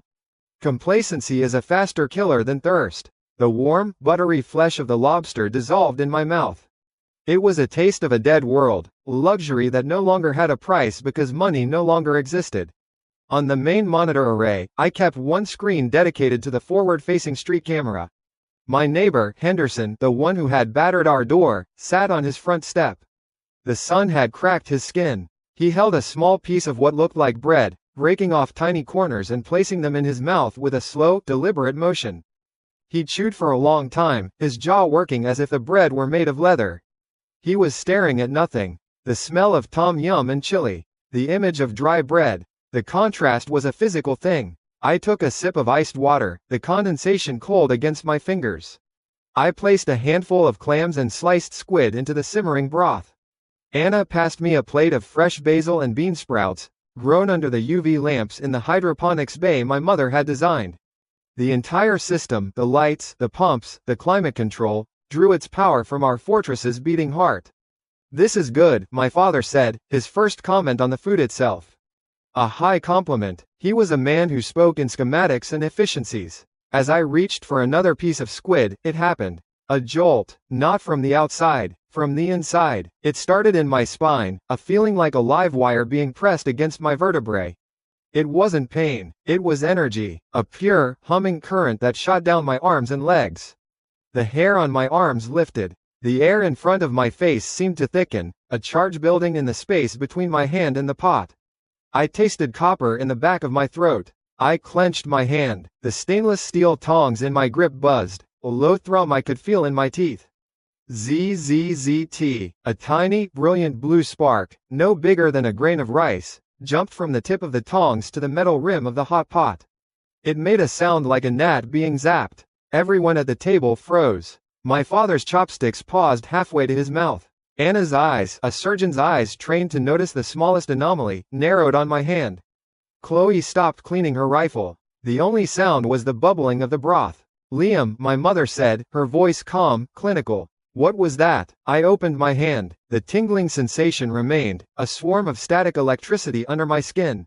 I knew this feeling. I had felt a shadow of it last night. I had felt it in my last life, but only after months of suffering, after I had lost almost everything. It was here now, early. I think, I said, my own voice sounding distant, the power is on. I flexed my fingers. I could feel it coiling in my muscles, an unfamiliar energy seeking a release. Chloe was on her feet, the rifle forgotten. She came closer, her eyes wide with a soldier's curiosity, not fear. Static electricity? No, Robert said, his gaze intense. The humidity in here is controlled at 45%. Not enough for a static discharge of that visibility. He looked from my hand to my face. Do it again. I focused. I remembered the feeling from my past life. A drawing in, a gathering. I extended my index finger. The humming intensified. I pictured a current, a small one, flowing from my core down my arm to my fingertip. For a second, nothing happened. Then, a pinprick of blue light flickered at the tip of my finger, shimmering like a tiny star. It danced there, unstable but real. A collective intake of breath. Incredible, my father whispered. He looked like he had just seen a new law of physics being written. A biological source of energy. Bioelectrogenesis. Can you control it? Chloe asked, her voice sharp. Can you aim it? Can you make it bigger? I let the light die. The effort left me feeling strangely drained, like I had just sprinted 100 yards. I'm learning, I said. It's new. Anna stood up and came around the table. She gently took my hand, turning it over, her fingers probing my wrist, my forearm. Any numbness? Involuntary muscle contractions? Heart palpitations? No, I just feel tired. I looked at my phone, sitting on the table. The battery was at 17%. An idea, born from a desperate memory in my past life, sparked in my mind.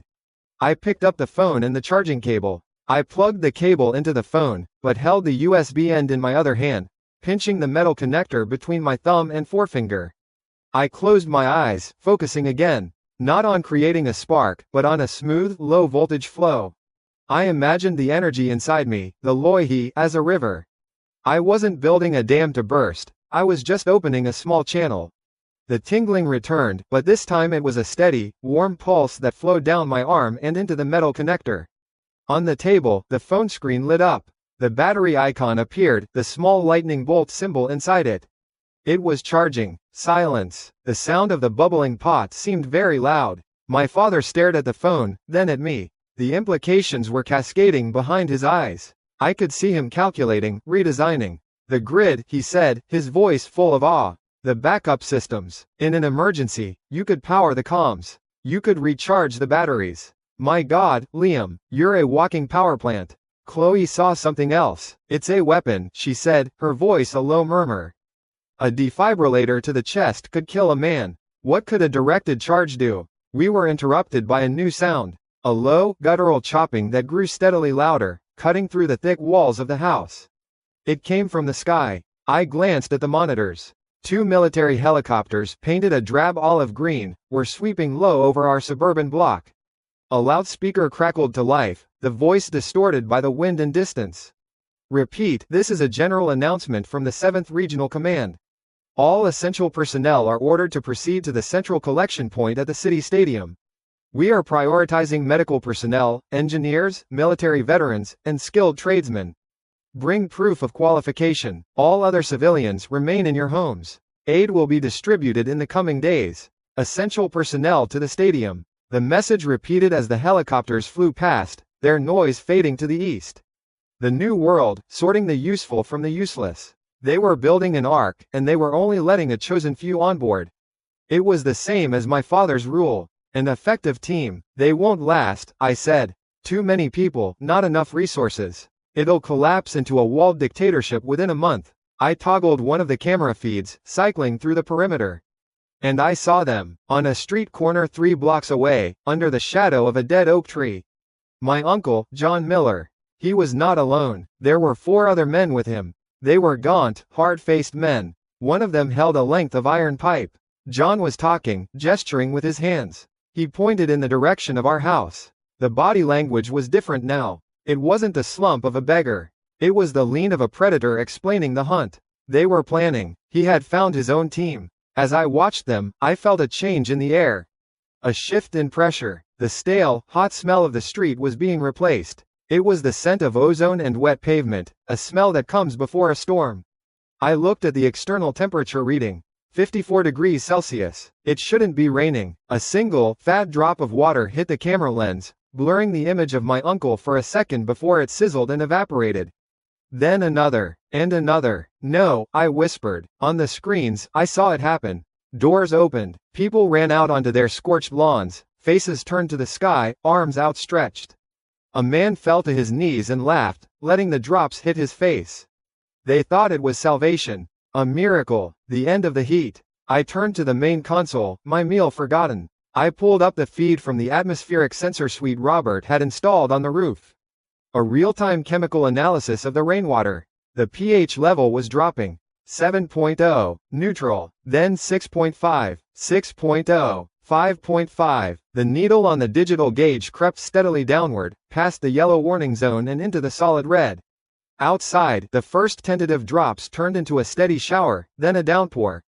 The sound was a roar against the roof. The people celebrating were now soaked, dancing in the deluge. I watched the number on the screen.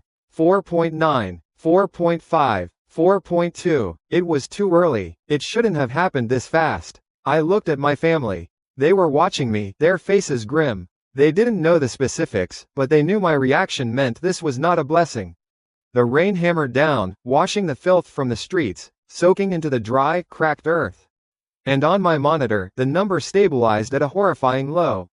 Acid. The number on the screen stopped at 4.1. A steady, horrifying red. The sound of the downpour was a physical weight against the house, a roar that vibrated through the concrete foundation. It was the sound of the world being washed clean with poison. On the main monitor, the celebration died. A woman who had been dancing with her arms outstretched suddenly shrieked. It was a thin, sharp sound, almost lost in the noise of the rain. She looked at her arms, where red welts were blooming on her water-darkened skin. A man beside her, the one who had dropped to his knees in thanks, was now scrambling to stand, clawing at his face. Wisps of steam, or smoke, rose from the wet fabric of his shirt. The joy curdled into a symphony of screams. People ran, slipping on the suddenly slick pavement, trying to get back inside houses with doors they had thrown open moments before. The rain hammered them. It wasn't just water, it was a solvent. Lockdown protocol. My father's voice cut through the room, sharp and clear. Seal exterior vents. Recirculate internal air only. He was already at a secondary console, his fingers flying across a hardened military-grade keyboard. A schematic of the house appeared on his screen, and sections of the ventilation system flashed from green to red. The low hum of the air handlers changed pitch. No one was eating anymore. The tom yum broth still bubbled, its fragrant steam now a strange, out-of-place perfume in our hermetically sealed world. I kept my eyes on the monitors. On screen 3, a pickup truck, a new-looking Ford, began to change. The rain hitting its hood hissed, each droplet leaving a pockmark in the glossy blue paint. The paint peeled back in wet strips, revealing the primer underneath, which then dissolved to show dull gray metal. The rain fell on the metal, and it began to fizz. A fine, acrid mist lifted from the truck's whole body as it was eaten away. "This is good," Robert said. He pointed to a small gauge on his monitor. "Exterior shell integrity is 100%. The epoxy phenolic coating is holding. No degradation." He tapped another key. A camera view from under the eaves showed the rain sheeting off our walls, leaving the dark gray, specialized paint untouched. It was the same coating used on the inside of chemical storage tanks. My father's pride was not in his voice, but in the simple statement of fact. It had worked. Chloe had moved to stand behind me, her arms crossed. Her rifle lay forgotten. Her eyes scanned the dozen camera feeds, a trained soldier analyzing a battlefield. "They're trapped," she said. Her voice was flat. "The ones who went outside." I toggled the view, pushing the zoom on camera 7. It was focused on the dead oak tree 3 blocks down. My uncle's team. They were no longer hiding. They were exposed, thrashing in the open. John Miller was on the ground, rolling, trying to put out a fire that had no flame.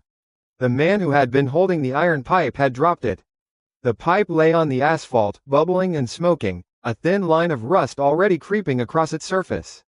The man's hands were raw meat. He screamed, but his mouth was wide open to the sky, and the rain fell into it. He choked and fell, a predator explaining the hunt. The hunt was over before it began. They had been waiting for a moment of weakness, for the world to deliver them an opportunity. The world had delivered, but not for them. The tingling came back to my hand. The loihi, the power responded to the chaos, a low hum of energy coiling in my chest. I stared at the phone still charging beside my plate of cooling food. A walking power plant, a weapon. Here, in this room, watching the world dissolve, it felt like something more. It felt like the new law. Anna, my father said. Sample. My mother was already moving. She went to a sealed steel locker and retrieved a long, mechanized arm with a collection vial at the end. At her workstation, she keyed in a command. A small, reinforced hatch slid open on the roof with a heavy chunking sound. The mechanical arm extended out into the deluge. It took less than 3 seconds. The arm retracted, the vial full of the clear, deadly liquid. The hatch sealed shut. The sample was delivered into a contained analysis chamber. Starting mass spectrometry, she announced. Her voice was the calm, measured tone of a doctor in the middle of a critical surgery. Outside, the world was screaming. Inside, we followed procedure. Water was rising. The storm drains, clogged with a month of dust and debris, couldn't handle the volume. The streets were becoming shallow rivers. The corrosive water pooled, flowing downhill, finding the lowest points. I saw it lick at the foundations of the older wooden houses. I saw it swirl around the tires of parked cars, eating the rubber. Chloe, I said, not taking my eyes from the screens. The next part. She looked at me. What next part? Isn't this it? The rain is just the delivery system, I said. My voice sounded hollow, remembering it was different from seeing it again. The heat forced everyone inside, weakened them. The rain draws them out, exposes them. Exposes them to what? She pressed. The acid? On my mother's screen, complex chemical chains began to resolve from the analysis. Long, jagged-looking molecules I didn't recognize. It's not just sulfuric and nitric compounds, Anna murmured, her eyes narrowed in concentration. There's a complex biological agent suspended in the solution. A prion-like protein structure, but it's integrated with a viral vector. I've never seen anything like it. The acid acts as a catalyst, breaking down cellular barriers to allow for rapid infection through dermal contact.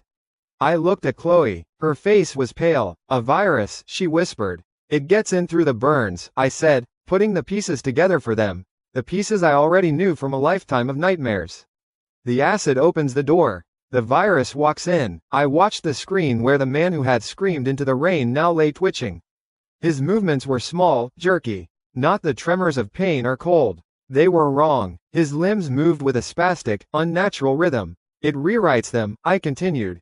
I could feel the coldness of my own words. It destroys the higher brain functions. Everything that makes them a person. It leaves only the brainstem. Hunger, aggression. It turns them into puppets animated by a single drive. To do what? My father asked, turning away from his console. The whole family was watching me now. I zoomed in camera 5, tight on the face of the woman who had screamed first.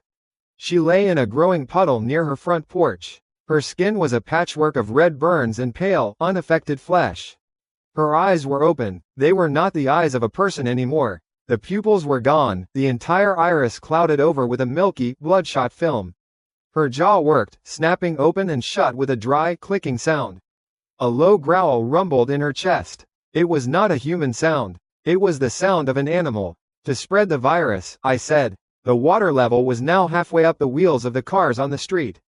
It lapped against the bottom of our steel-reinforced gate. The fizzing was constant. The downpour continued, relentless. A section of roof on a neighbor's house, its shingles dissolved, finally gave way and collapsed inward with a wet crunch. My mother finished her initial analysis. She looked up from her screen, her face grim. Liam is right. The viral agent's replication rate is explosive. Based on these readings, the latency period from infection to full neurological takeover, it's not days. It's minutes. She met my gaze. How could you know this? I've seen it before, I said. It was the only explanation I could give. Chloe picked up her rifle again. This time, she didn't clean it. She checked the magazine, the motion fluid and practiced. So, the ones who went outside, they're all turning. Anyone with significant exposure, I confirmed. Anyone with burns. Anyone with an open wound. My mind flashed to the image of my uncle's men, writhing on the pavement. Burned, wounded, ready to be reborn as something else. The power in my body surged, a spike of cold electricity that made my teeth ache. I flexed my fingers, and a tiny blue arc of lightning, brighter and more stable than before, crackled between my fingertips. I wasn't just tired anymore. The ambient terror, the raw energy of the world changing, seemed to be feeding it. The grid is solid, Robert said. The walls are secure, the water is rising, but the foundation is rated for flood conditions up to 10 feet. We are safe. His words hung in the air. Safe. We were an island of order in an ocean of chaos. A fortress. A tomb. On camera 7, my uncle, John Miller, stopped moving. He had crawled under the minimal shelter of a bus stop bench, but it was too late. The cheap aluminum roof was perforated with holes, and the acid rain had dripped down on him. He lay still for a moment. Then his head twitched. He pushed himself up, his movements stiff, wooden. He stood, his back to the camera. Then he turned. His face was a mask of raw skin and blood, but his eyes were the same milky, bloodshot white as the woman's. He no longer looked like my uncle. He looked like a thing wearing my uncle's skin. He took a shambling step forward, then another. He was joined by the man who had dropped the iron pipe, and then another of his crew. 3 of them, standing in the street, oblivious to the rain that still fell on them. They were no longer screaming. They were no longer in pain. They were just hungry. The loudspeaker from the military helicopter crackled in my memory. Essential personnel to the stadium. The doctors, the engineers, the soldiers. A walled dictatorship, I had said. I was wrong. It wouldn't be a dictatorship. It would be a slaughterhouse. They had gathered all the prime cuts of meat in one convenient location. The rain began to lessen, its roar quieting to a steady, heavy drumming. The first phase of the storm was ending. The second was about to begin. The 3 figures on the screen started to walk, their gait unsteady but purposeful. They were walking away from our house, toward the center of the city.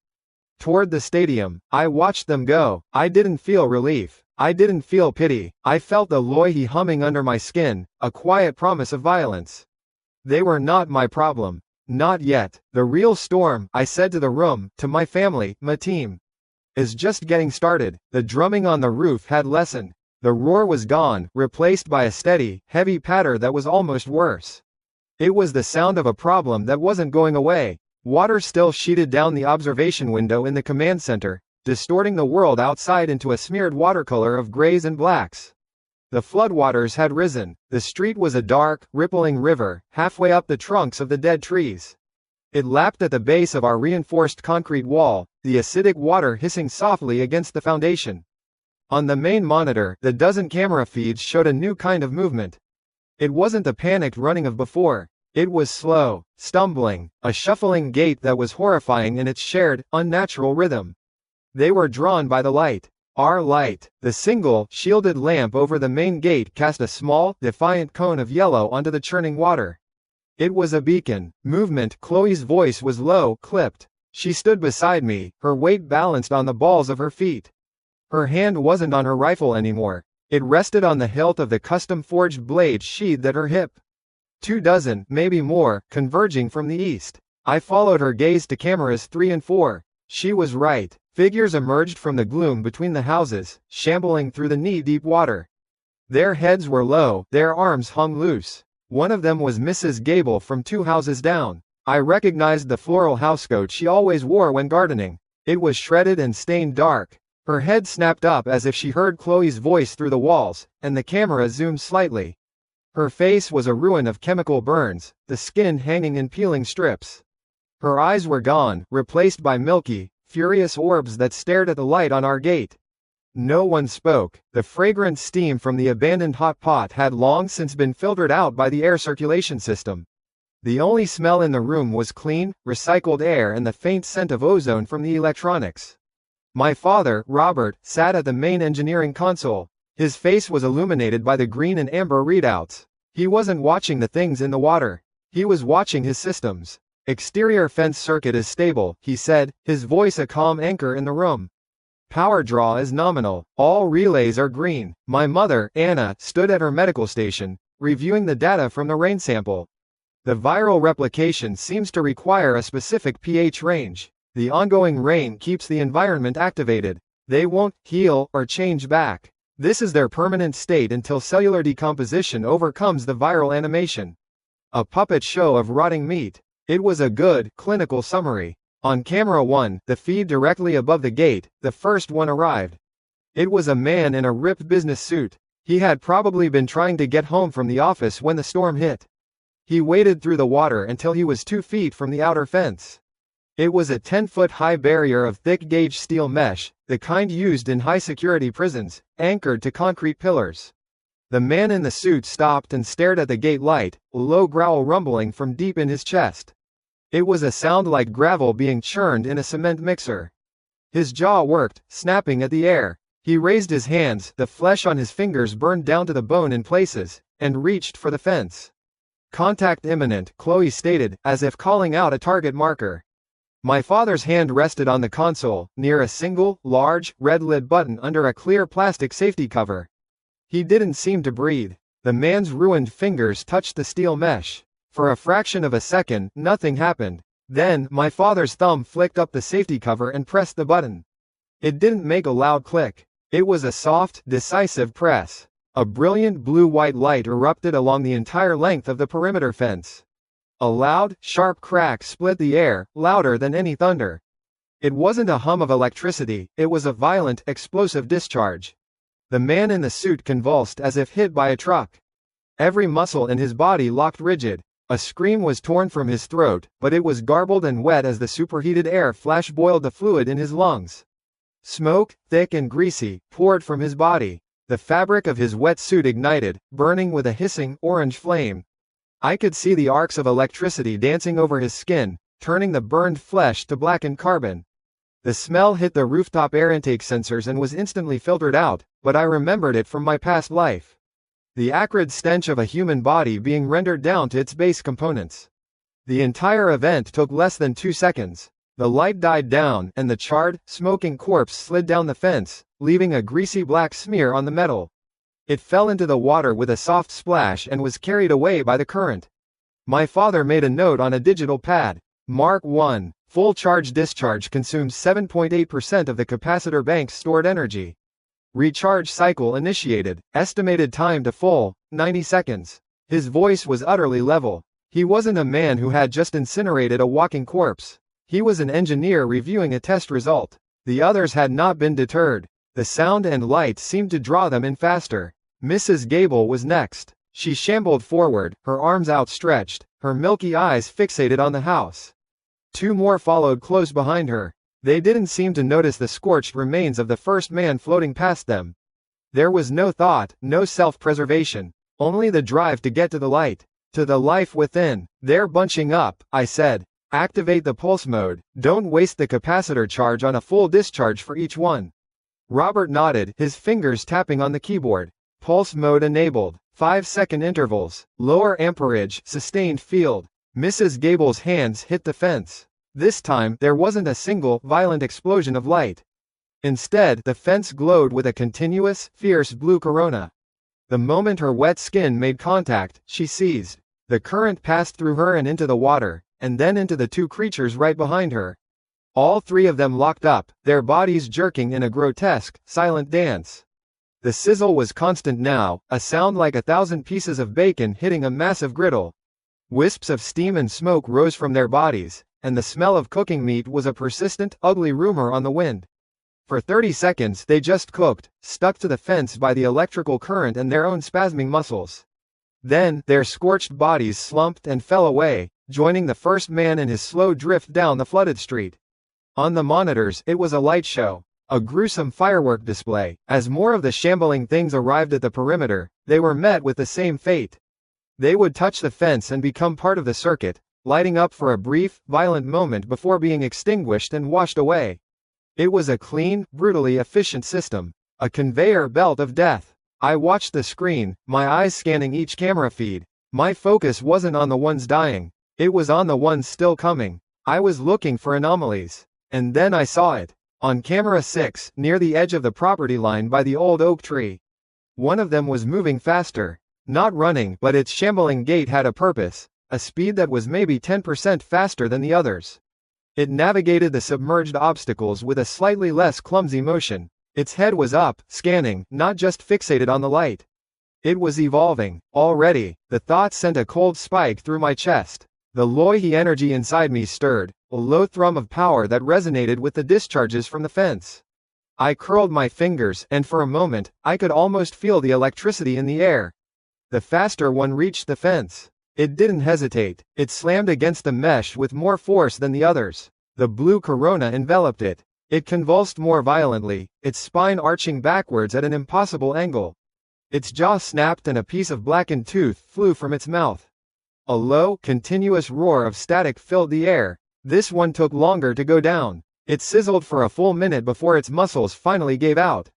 "Did you see that?" Chloe asked, her voice tight. "That one was different." "I saw," I said. "They're adapting, or the virus is creating variations." My father was already adjusting his console. Increased power draw for that subject. Approximately 12% higher than the baseline models. Noted. For the next hour we watched the system work. It was flawless. The fence became a wall of lightning. The area around our property became a kill zone. The stream of creatures thinned out, the initial wave that had been drawn from the immediate neighborhood seemingly spent. The street was now littered with charred, floating debris that had once been people. The rain continued to fall, washing the fences clean, carrying the evidence of the slaughter away into the darkness. The city beyond our walls was not so quiet. The sounds of single gunshots, then frantic automatic fire, echoed from the high rises downtown. Screams carried on the wind. We were hearing the sounds of 1,000 other last stands, most of them failing. They didn't have a Robert. They didn't have reinforced walls and an industrial-grade capacitor bank. They had shotguns and locked doors. It wouldn't be enough. Anna finally looked up from her screen, her face serious. "Liam, Chloe, while the fence holds, it is not a permanent solution. The aerosolized particulates from the incinerated bodies, the prions and viral fragments might be heat-denatured, but I can't be certain. Any excursion outside will require full hazmat protocols until I can get a clean air sample."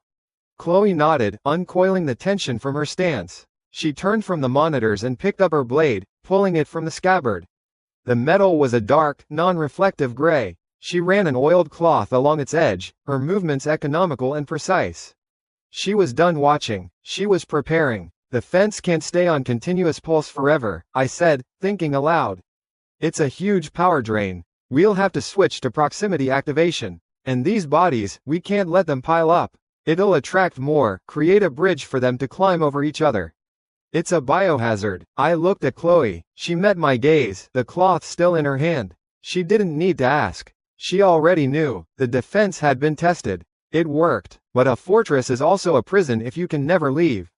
We had resources, power, and security. We had a life. Now we had to secure the perimeter to keep it. "We need to do a sweep," I said. The decision settled in the room, heavy and final. Clear the immediate vicinity. Salvage what we can from the vehicles on the street. Establish a buffer zone. My father looked up from his notes. The storm is supposed to break by morning. The water level will recede. It will be easier then. "No," I countered, looking at the charred thing that had been a little faster, a little smarter. "We go before then. We go while the rain and the dark can cover our movements. We go now, before they have any more time to change." Chloe slid her blade back into its sheath. The sound was a soft, deadly click. "I'll get the gear." The gear was laid out on the stainless steel table in the mudroom. Chloe had been efficient. 2 sets of charcoal gray suits, not the bulky white ones from movies. These were lightweight, polymer laminate shells designed for CBRN threats, with reinforced plating at the joints and torso. The helmets sat beside them, matte black with full faceplates and integrated comms. Beside each suit was a rebreather pack, a sidearm, and a primary weapon. For her, a pair of short, heavy-bladed knives with a non-reflective finish. For me, a single combat knife and the sidearm. My mother's voice, filtered and clear, came from the intercom speaker mounted on the wall. "Seals are critical. Check them twice. The bioparticulates from the incinerated infected are an unknown variable. I want zero exposure." We didn't speak. We just moved. The rustle of the polymer was the only sound as we stepped into the suits.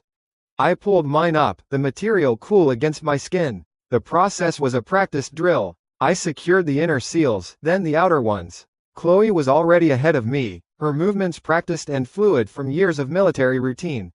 She locked her boots into place with a series of sharp clicks. I slid my arms into the sleeves, feeling the snug fit, then pulled the hood over my head. The world narrowed. I reached for the helmet. Locking it onto the neck ring took a quarter turn and produced a solid thump hiss as the internal systems engaged. The heads-up display flickered to life inside the visor. A temperature reading, my biometrics, a compass. The sound of the room was gone, replaced by the soft, rhythmic puff of the rebreather in my ears. The only thing I could hear was my own breathing. Comms check, Liam. Chloe's voice was now inside my head, a crisp, digital sound. Check, I replied. My own voice sounded distant. Robert, we're ready for egress, she said. Our father's voice joined the private channel. Acknowledge. Gate is lowering now. You have a green light. Anna and I have eyes on you from all angles. Call out targets. Report any anomalies. We walked through the inner airlock door into the garage. The main vehicle bay door was a slab of reinforced steel 10 feet high. I saw it through my visor, a huge, dark shape. A deep hum vibrated through the floor as the hydraulic motors engage. The bottom edge of the gate didn't roll up. It tilted outwards and lowered, the thick steel plate descending into the dark water outside with a heavy, grinding groan. It stopped when it was level with the garage floor, forming a solid metal ramp that extended 30 feet out into the flooded street. The air that wafted in smelled of wet asphalt, rot, and the sharp tang of ozone left by the electrical fence. The heavy rain had subsided to a persistent drizzle that misted the air and distorted the lights from the house. The water was about 2 feet deep, black and still, littered with charred shapes that bobbed gently in the current. Chloe went first. She moved down the ramp without a sound. Her feet, clad in heavy tactical boots, made no splash.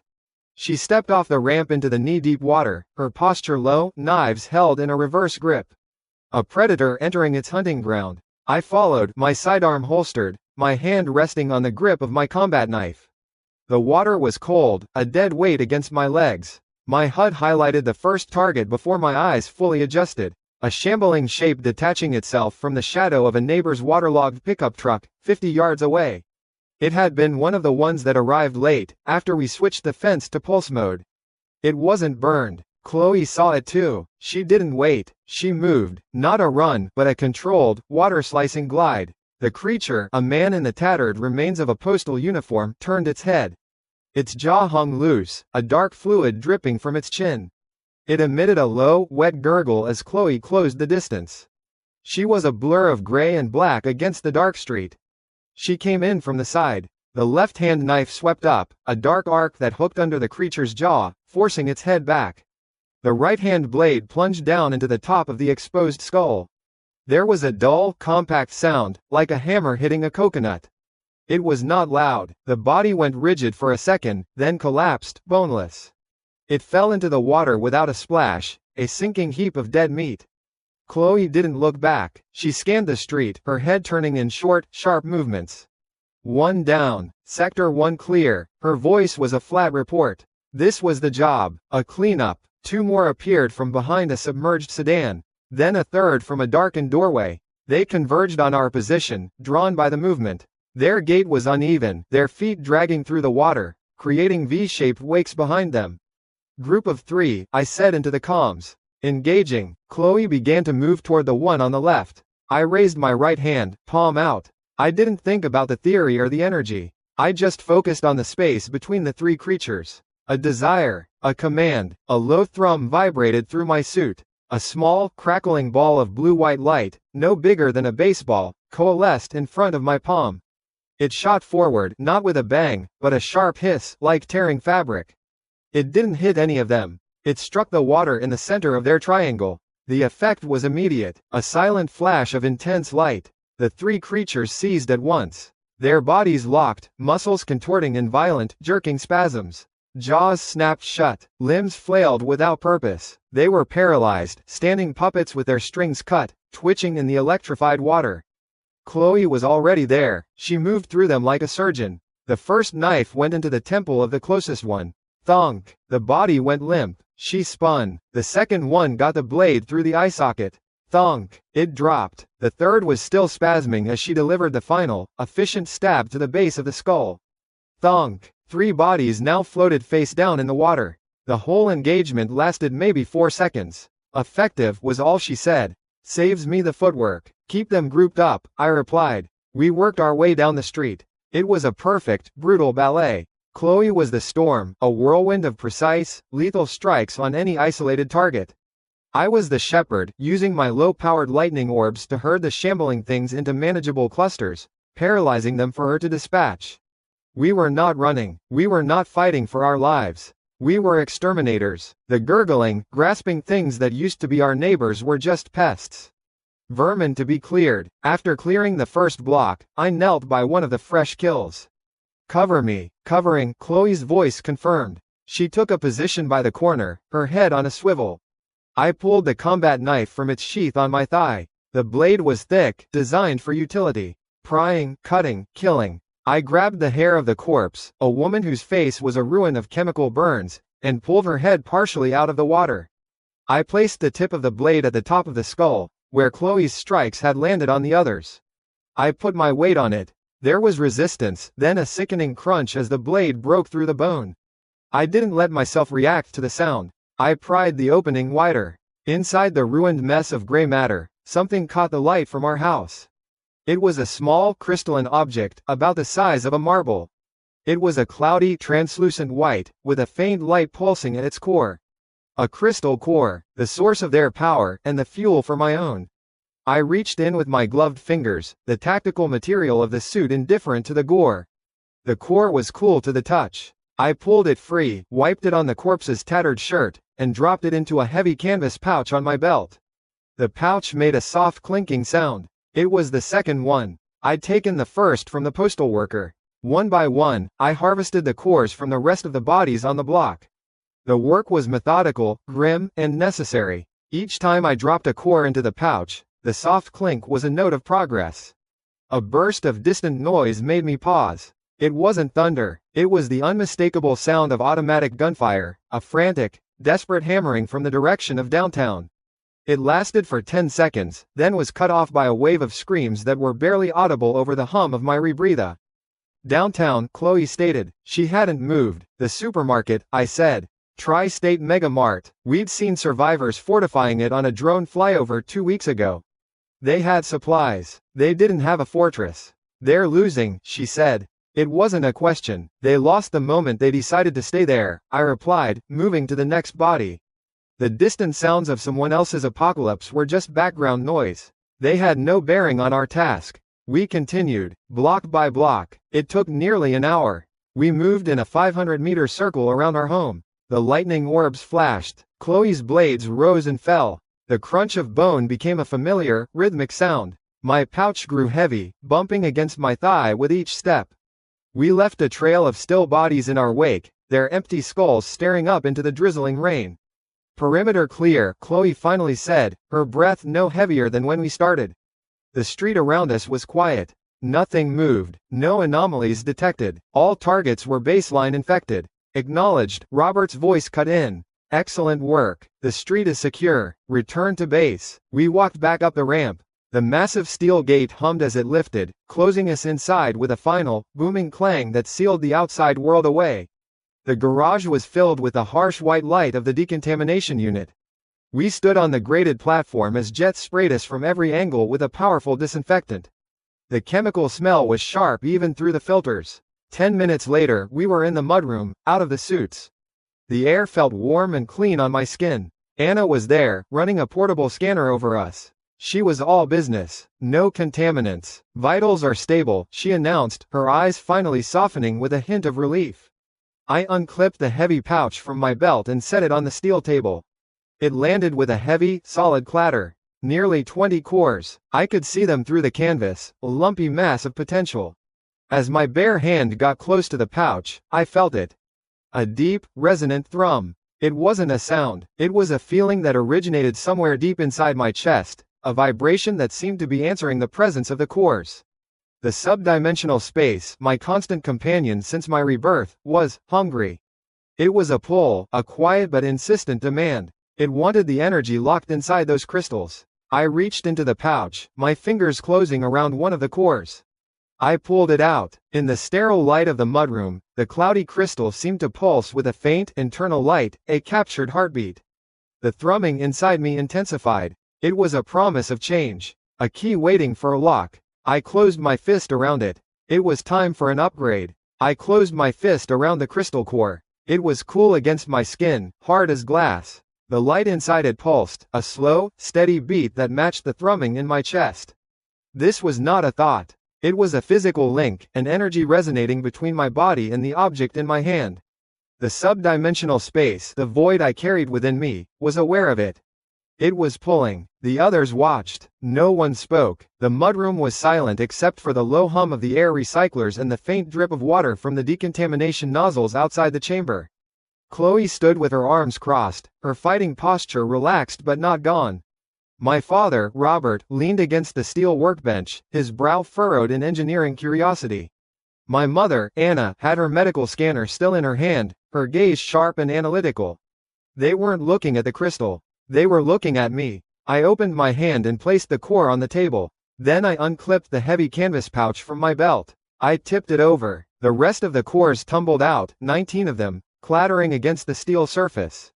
They were a small pile of dirty marbles, each one with a captive light inside. They were the distilled essence of what had ended the world, and they were the key to our survival. The pull from within grew stronger. It wasn't a voice. It was an instinct, a pressure building behind my sternum. A hunger. I placed both my hands, palms down, over the pile of cores. I didn't need to touch them. I just had to be near. I closed my eyes, shutting out the white lights of the mudroom, and focused inward. I didn't send a request to the space. I sent a command. Absorb. For a second, nothing happened. Then, a low vibration came from the table. Through my eyelids, I saw a flash of brilliant white light. The cores on the table didn't shatter. They didn't explode. They dissolved. They broke down into a cascade of fine, glittering dust, a cloud of incandescent motes that spiraled upward. Instead of dissipating, the cloud swirled, tightened, and then plunged directly into my chest. There was no impact, no pain. It was a sudden, intense flood of energy, cold and electric. It felt like diving into icy water. A current ran down my arms and legs, making my muscles twitch. I could feel the lightning inside me, my own awakened power, react to the influx. It wasn't just fed, it felt settled, more dense. The random crackle I sometimes felt under my skin was gone, replaced by a smooth, coiled strength. I could generate more power now, with less effort. It was a tangible increase. Liam? Anna's voice was sharp, cutting through my concentration. I held up a hand, not opening my eyes. The real change was happening elsewhere. I pushed my consciousness into the subdimensional space. The familiar gray, featureless void surrounded me. The silent, non-space that held our supplies, our food, our future, all neatly categorized and suspended in timeless stasis. But it wasn't featureless anymore. In the center of the nothing, there was a change. A disturbance. It started as a point of pure black, a spot darker than the surrounding void. Then it began to expand. It wasn't growing like a ripple. It was simply becoming. One moment it was a dot, the next a circle 10 feet across, then 50, then 100. It stopped, a perfect, flat disk of blackness. I pushed my perception closer. It wasn't a hole. It was ground. Dark, loamy, almost wet-looking soil. It was perfectly level, a circular plot of land about 100 meters across, floating in the middle of my internal dimension. I could sense it, not with sight, but with a new awareness the space gave me. It was fertile. It was teeming with a latent life force I couldn't define. It smelled of rich earth and rainwater. The air above it felt clean. I had traded 20 pieces of dead matter for a patch of living earth. I opened my eyes. The light in the mudroom seemed harsh and artificial now. My family was staring at me, their faces etched with concern. "I'm fine," I said. My voice was steady. "More than fine. Something's changed." Robert pushed himself off the workbench. "What change?" "Your biometrics spiked for a second there. Anna was about to sedate you." "The space," I said. "It has a new feature." I didn't try to explain with words. I focused, reaching into the internal dimension. My hand closed around one of the seed packets we'd stockpiled. A small, foil-lined paper packet of carrot seeds. My other hand moved to the new ground. I didn't grab a handful of dirt. I just let my fingers brush the surface. When I pulled my hand back out of the void, there were smudges of rich, black soil on my fingertips. An impossible reality. I opened my hand. The dirt was real. It was cool and slightly damp. It smelled clean, alive. My mother was the first to understand. Her eyes, the eyes of a surgeon and a gourmet chef, widened. She took a step forward, her gaze locked on the dirt in my hand. "Soil," she breathed. The word was filled with a reverence I hadn't heard from her in a long time. 100 square meters of it, I confirmed. Fertile. The implications hit them all at once. The sterile silence of the mudroom was broken. My God, Robert whispered, running a hand through his hair. He looked from my hand to the empty spot on the table where the cores had been. He was a man of concrete and steel, of systems and schematics. This was something else. It can create, not just store. It converted the energy, I said. It built this. Chloe walked over, her movements deliberate. She looked at the soil in my palm, then her eyes met mine. Her face, usually a mask of stoicism, held a flicker of something profound. We can grow food, she stated. It wasn't a question, it was a paradigm shift. Fresh food. The contrast was staggering. My father walked over to one of the security monitors on the wall. He tapped the screen, switching from the internal view of the garage to the forward-facing camera on Bellwether Street. The image that appeared was a study in grays and blacks. The floodwater was still, a sheet of dark mirror reflecting the overcast sky. Charred husks of zombies we'd incinerated days ago bobbed near the curb. The water wasn't just water anymore. After a month of sitting with corpses and filth, it was a septic soup. The city's air scrubbers had been offline for weeks. Robert had mentioned the external sensors were picking up high levels of hydrogen sulfide and methane. The whole city was rotting. The world outside our walls was a stinking, waterlogged grave. And in my hand, I held the promise of a harvest. We weren't just survivors anymore. We weren't just consumers, rationing a finite supply of cans and dried goods. This changed the entire equation. This was a path to becoming self-sufficient, truly self-sufficient. Anna's mind, always practical, was already racing. The seed bank. Liam, the heirloom seeds you bought. The herbs first. Parsley, basil, rosemary. Short growth cycle. Then leafy greens. Spinach, lettuce. High nutrient density. Tomatoes. We'll need to figure out lighting, but if time is different in there. It's not, I said. I don't think time flows in the space unless I'm in it. But I can bring the soil out. We can set up a grow room in the basement. Use the UV lamps we stockpiled. We'll need planters. A small-scale hydroponic system might be more efficient with the water we have. Robert was already sketching in the air with his hands. I can fabricate trays from the sheet metal stock. We'll need a dedicated power line from the solar grid. Maybe I can set up a small-scale irrigation pump. Medicinal plants, Chloe cut in, her voice low and focused. Echinacea for immune support. Aloe. If you found willow bark seeds, we can cultivate a source for salicylic acid. We can make our own medicine, not just rely on what we have. Their expertise, their life's work, was ignited by this small patch of impossible dirt. My father the builder, my mother the healer and nurturer, my sister the strategist. This was the moment our family's combined skills became more than just a means of defense. They became tools for creation. The giant seed vault we had amassed, the collection that had seemed insane to the cashiers and suppliers, was now the most valuable treasure in the world. I went back to the workbench, picked up an empty specimen tray, and focused. I scooped a kilogram of the black soil from my internal space and deposited it into the tray.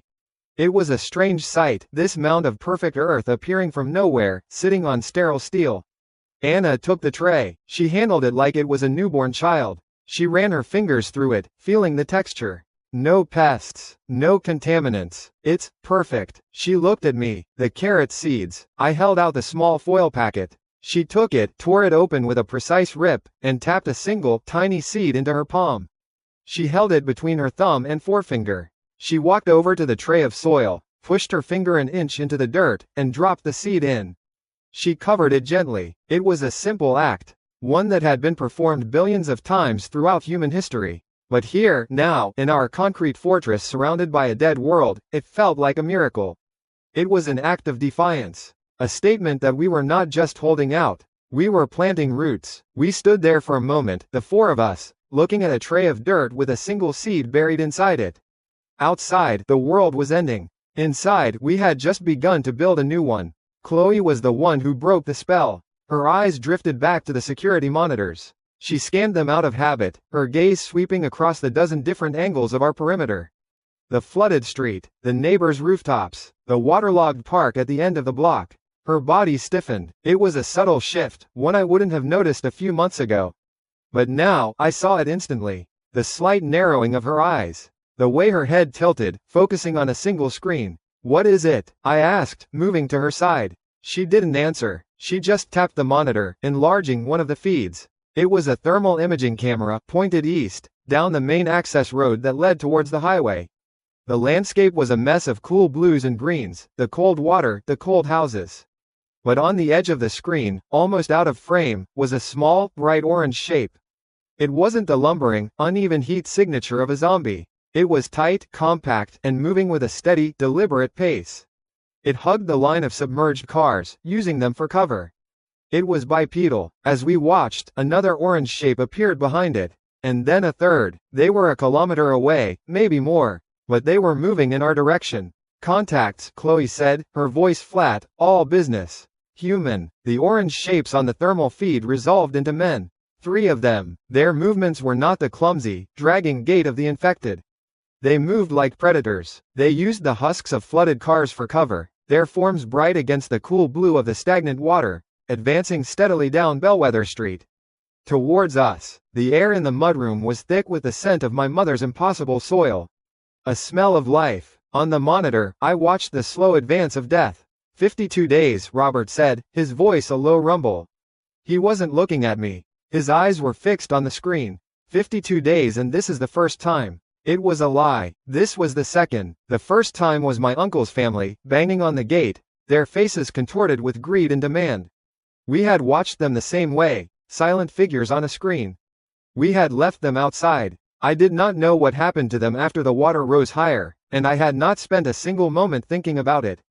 These new figures were different. They weren't family. They carried weapons. One had a long pipe. Another held something that glinted, even in the dull, reflected light of the overcast sky. A knife or a small machete. They're not wandering, Chloe said. Her voice was flat, an observation of fact. They saw something. The solar panels. The clean roofline. No broken windows. Our fortress was a beacon. In a world of decay, our state of preservation was an advertisement. I watched them move, my own power a coiled serpent in my chest.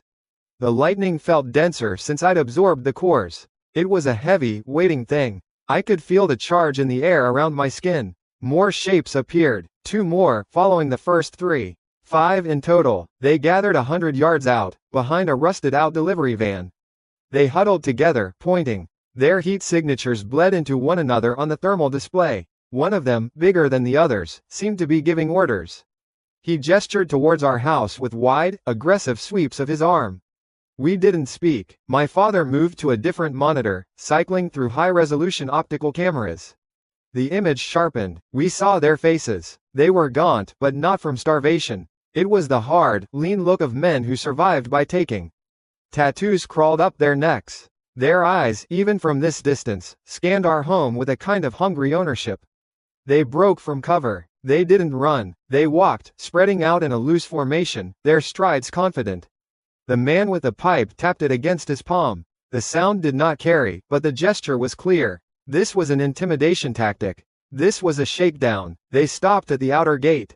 10 feet of reinforced steel, anchored in concrete pylons my father had designed. The leader, a thick-necked man with a spiderweb tattoo on his face, stepped forward. He hammered a fist against the steel bars.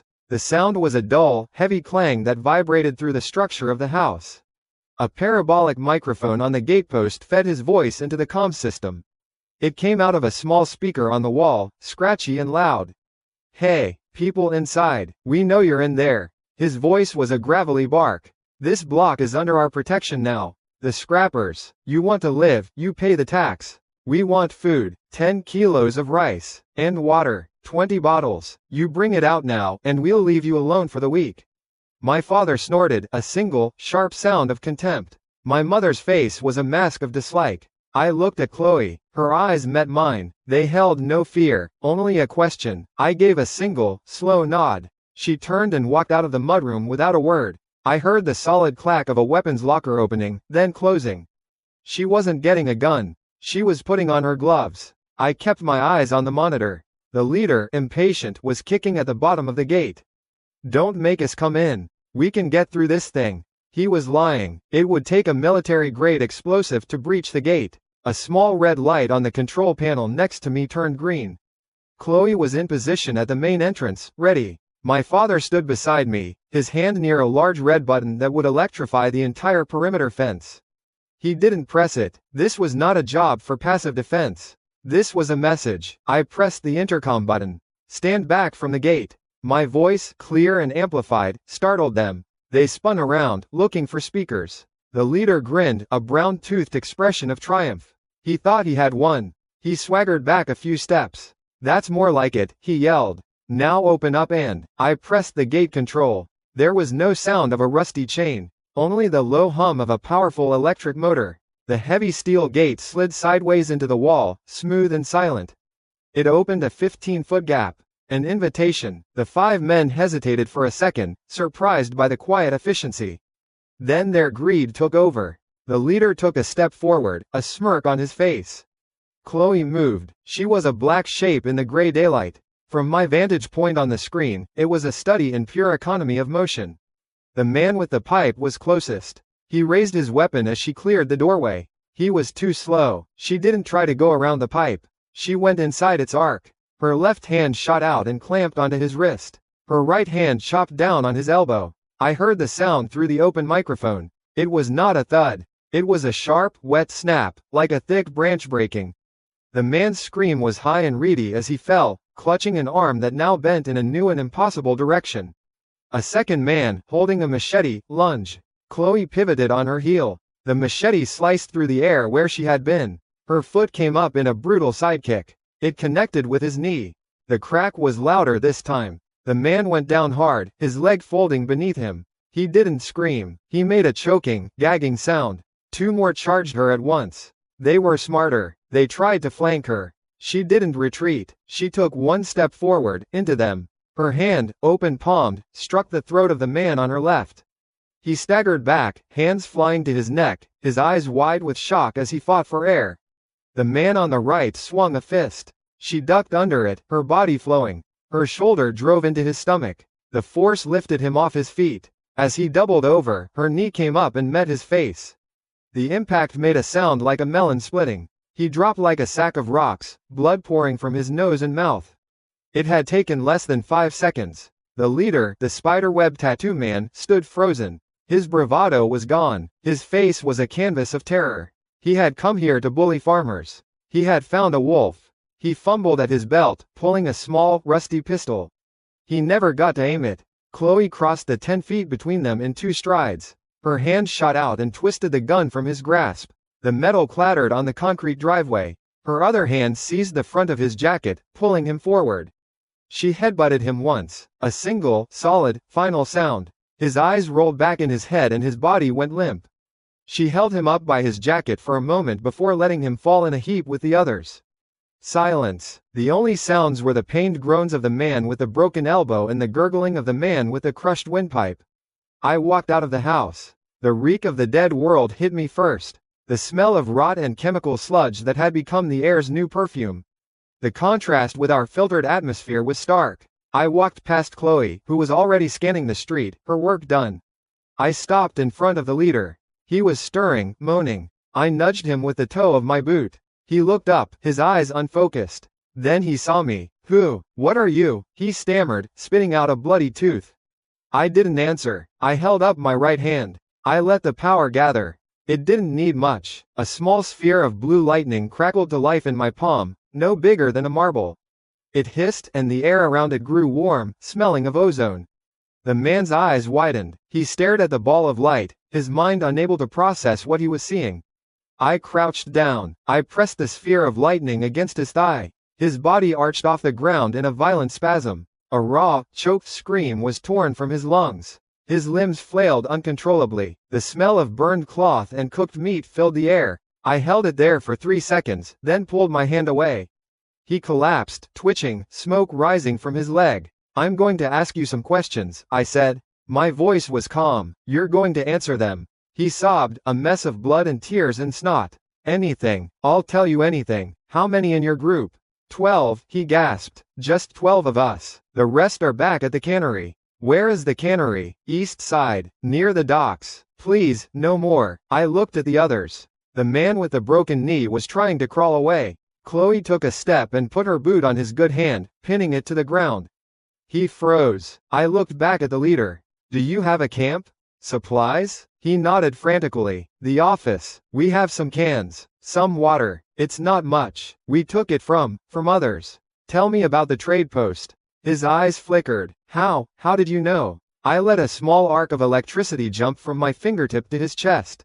He shrieked and convulsed again. 3 blocks south of the cannery, he screamed. In the old warehouse. They trade for anything. Bullets, medicine, women. I stood up. I had what I needed. Information superiority was as vital as high walls. We knew where they were. We knew where a hub of survivors was. We knew their numbers. They knew only pain. Take their weapons, I said to Chloe. She gathered the rusty pistol, the machete, and the pipe.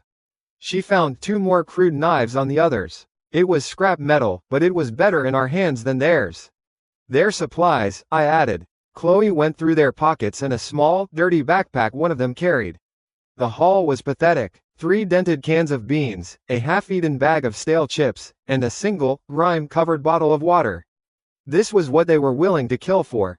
Get up, I said to them. They struggled, helping each other. The man with the crushed throat could not stand. His friends had to drag him. They looked like a tableau from a forgotten war, their bodies broken, their spirits shattered. Crawl back to whatever hole you came from, I told them, my voice carrying in the dead air. Tell the other 7 what you saw here. Tell them what happened. If I see any of you on this street again, I won't break your bones. I will burn you to ash. I didn't need to raise my voice. The sphere of lightning, still dancing in my palm, was punctuation enough. They stumbled away, dragging their wounded, leaving smears of blood on the driveway. They didn't look back. Chloe closed the gate. The smooth hum of the motor was the only sound. We went back inside. The air filtration system scrubbed the stench of the outside world from my clothes and skin. My father was running diagnostics on the gate mechanism. My mother was standing by the entrance with a small medical kit, her face severe. She looked at Chloe's hands, then at me. Seeing no injuries, she relaxed her posture, but not the stern set of her jaw. The human variable, Robert said, taping a command into his datapad. More dangerous than the dead ones. They were weak, Chloe stated, stripping off her gloves. Her knuckles were not even red. But they are a symptom. The water is receding. The rats are coming out of their holes. She was right. This was a new phase. The initial chaos was over. Now came the era of the warlord, the scavenger, the predator. The slow, grinding horror of what people would do to one another to see the next sunrise. My power, my space, our fortress, they were not enough. We had to be proactive. We had to be the thing others feared more than starvation. The next day, we went out. Me and Chloe, we took the modified electric ATV, its motor nearly silent. Our goal was simple, reconnaissance and core harvesting. We needed to map the territory, identify threats, and increase our power. The patch of soil in my dimension was a miracle, but it was a passive one. Power was active. Power was control. We moved through the ruined streets, a landscape of gray sludge, overturned cars, and the occasional half-submerged corpse. 2 miles from our base, in a wreckage-choked commercial district, we stopped. A small cluster of infected were milling around the entrance to a collapsed department store. Easy targets. We were about to engage when a sound cut through the air. It wasn't the gurgle of a zombie. It wasn't the clang of metal on metal. It was a scream, a human scream, high-pitched, female, full of terror. It came from an alleyway a block to our north. It was followed by the sound of running footsteps, and the coarse laughter of several men. Chloe and I looked at each other. No words were needed. We moved towards the sound. The ATV's motor was a low whine. We didn't use the lights. I cut the engine a block away, behind the collapsed awning of a bakery. The air smelled of wet concrete and something sweet, the lingering ghost of decay. We moved on foot. The mud, a thick slurry of rainwater and filth, sucked at my boots with every step. The scream came again, closer now. It was thin, frayed at the edges by effort and fear. Then came the laughter. It was not a sound of joy. It was a guttural, jagged noise, the sound of predators who have cornered their prey and have all the time in the world. Chloe was a shadow beside me. She carried a short, sharpened length of rebar. I carried nothing. My hands were empty. They felt heavy. We reached the mouth of the alley. I pressed my back against the cold, damp brick of a laundromat. I peered around the edge. It was a dead end. A chain-link fence topped with rusted barbed wire blocked the far side. Trash containers overflowed, creating a maze of filth. A woman was scrambling over one of them, her hands slipping on the wet metal. Her clothes were torn, one of her shoes was missing. Her dark hair was matted to her face. She was small, but she moved with a desperate energy. She clutched a dirty canvas bag to her chest as if it were a vital organ. 10 of them, not infected, men, they were spread out, blocking her escape, walking her down. Their clothes were a patchwork of scavenged gear. They moved with a lazy confidence. One of them, a big man with a greasy beard, held a gun. It wasn't a real pistol. It was a crude thing, pipes and wood, a homemade slam-fire shotgun. It was ugly. It would still kill. Nowhere to go, little mouse, the bearded man called out. His voice echoed off the wet brick. Just give us the bag. And then you can be nice to the boys. We'll even let you live. The others laughed again. They fanned out, their boots splashing in the puddles. The woman got her footing on top of the dumpster. She looked at the barbed wire, then back at them. The calculation was plain on her face. A quick death, or a slow one. I met Chloe's eyes in the gloom. I didn't have to say anything. A fractional tilt of my head towards the fire escape on the building opposite us. She gave a single, almost imperceptible nod. She moved. She didn't run. She walked out from behind the corner, into the mouth of the alley. The rebar hung loosely in her hand. Her posture was relaxed. The men turned, surprised. Their smirks faltered. Look what we got here, one of them said, a man with a scarred face. Another one. Chloe didn't answer. She kept walking. While their attention was fixed on her, I moved. I crossed the street, silent. My boots made no sound in the muck. The fire escape ladder was 10 feet up. I jumped, my fingers catching the cold, slick metal rung. I pulled myself up, my muscles coiled and ready. The power in my veins made it easy. I climbed, hand over hand, until I was on the first landing, 1 story up. I had a clear view of the entire scene. A concrete stage for a miserable play. Down below, Chloe had stopped 20 feet from the group. The bearded man with the homemade gun pointed it at her. Big mistake, lady. Drop the pig sticker and get on your knees. 3 of the men, feeling brave, broke off from the main group and moved to flank her.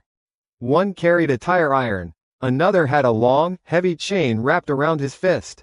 The third was empty-handed, but big. Chloe let them come. The man with the tire iron swung first, a wide, clumsy arc meant to crush her skull. She didn't dodge. She stepped inside the swing. Her free hand shot out, not to block, but to guide. Her fingers brushed his wrist, deflecting the blow just enough. The tire iron slammed into the brick wall with a shower of sparks and a deafening clang. Before the man could react to the painful vibration in his arm, Chloe's elbow drove hard into his side. I heard the sharp crack of ribs breaking, even from up here. The man folded, a silent "oh" of agony on his face. The second man swung his chain. It whipped through the air with a hungry sound. Chloe dropped low, the chain passing over her head. As she came up, she drove the sharpened point of her rebar into his thigh. Not a killing blow, a disabling one. He screamed, a high, thin sound, and collapsed, clutching the leg where dark blood was already soaking through his jeans. The third, the big one, charged her. He was a bull. Chloe was a matador. She pivoted. He lumbered past. She kicked the back of his knee. His leg buckled. As he fell forward, she brought the butt end of the rebar down on the back of his neck. There was a dull, wet thud. He hit the ground and didn't move. It took 4 seconds. The remaining 7 men stared. Their confidence was gone, replaced by a mixture of shock and dawning fear. The woman on the dumpster was frozen, watching. The bearded leader recovered first. Anger replaced his shock. He racked the pipe on his weapon, the sound of metal scraping on metal. He wasn't aiming at Chloe anymore. He swung the barrel towards the woman on the dumpster. He was going to kill his original target first, an act of spiteful control. You bitch, he snarled. You're all. He didn't finish. I stood up on the fire escape. I raised my right hand. The air around my palm grew warm. It smelled of ozone. A thin, blue line of energy appeared, no thicker than a wire. It writhed and coiled in on itself, forming a serpent of pure voltage. It gave off no light, only a sense of contained power. It hissed, a sound that cut through the alley's acoustics. I pointed at the homemade gun. The lightning snake shot from my hand. It didn't fly in a straight line. It moved like a living thing, flowing through the air. It struck the metal pipe of the gun. The explosion was immense. Not the boom of a shotgun shell, but the violent detonation of metal superheated in an instant. The gun disintegrated in the leader's hands. Shrapnel, white-hot and jagged, flew everywhere. He screamed, a sound that was less human and more animal, stumbling back and clutching what was left of his hands. It was a ruin of blood, shredded flesh, and protruding splinters of bone. Silence. The only sounds were the dripping water, the gurgle of the man Chloe had struck in the throat, and the raw, agonized shrieks of the former leader. The other 6 men were paralyzed. They stared at their leader's ruined hands, then up at me, a figure in black standing on a fire escape. Their minds could not build a bridge between what they knew of the world and what they had just seen. I didn't give them time to think. I opened my hand again. This time, dozens of smaller electric tendrils erupted from my palm. They shot downwards, branching out, connecting one man to the next, forming a shimmering net of blue energy that covered them all. Their bodies locked up, muscles seized in violent, uncontrollable contractions. Jaws clamped shut, teeth grinding together. They fell like puppets with their strings cut, limbs jerking and twitching on the wet ground. The air filled with the smell of burning clothes and the low hum of electricity. After 5 seconds, I closed my hand. The net vanished. The men lay still, smoking slightly, conscious but unable to move. I swung down from the fire escape, landing lightly in the mud. I walked through the tableau of broken bodies. Chloe was already checking them for other weapons, her movements efficient and detached. I stopped next to the leader. He was on his knees, weeping, staring at the bloody stumps where his hands had been. I didn't look at him. I looked at the woman. She was still on the dumpster, her knuckles white where she gripped the canvas bag.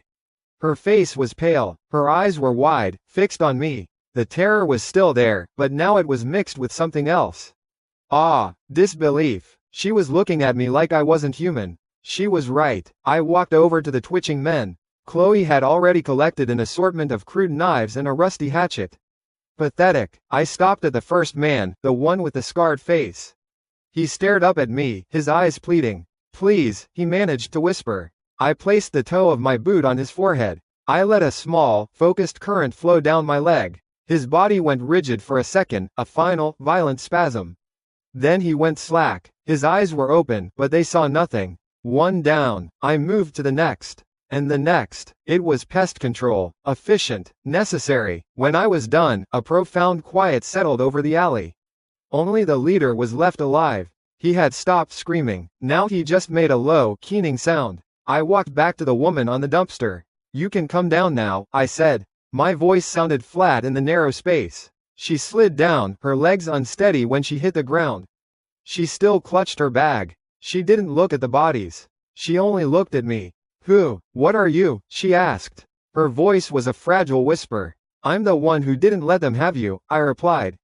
I nodded at the bag. What's in it? She held it tighter for a second, a reflexive action. Then she seemed to realize her position. She fumbled with the clasp. Her hands were shaking. She opened it and showed me. It was full of small, sealed packets. And several plump, strange-looking tubers. Seeds, she said, from the Ag Sci Center archives. Heirloom strains. High yield, disease-resistant. And these are Yukon. Peruvian ground apple. They grow almost anywhere. You don't just eat the root, the leaves make a high-protein tea. She spoke about them with a reverence, a flash of her old self showing through the terror. I was a postgraduate research fellow.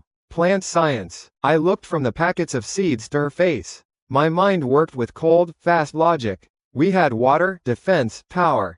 My dimension had the patch of soil, the Terra section, waiting to be unlocked and utilized.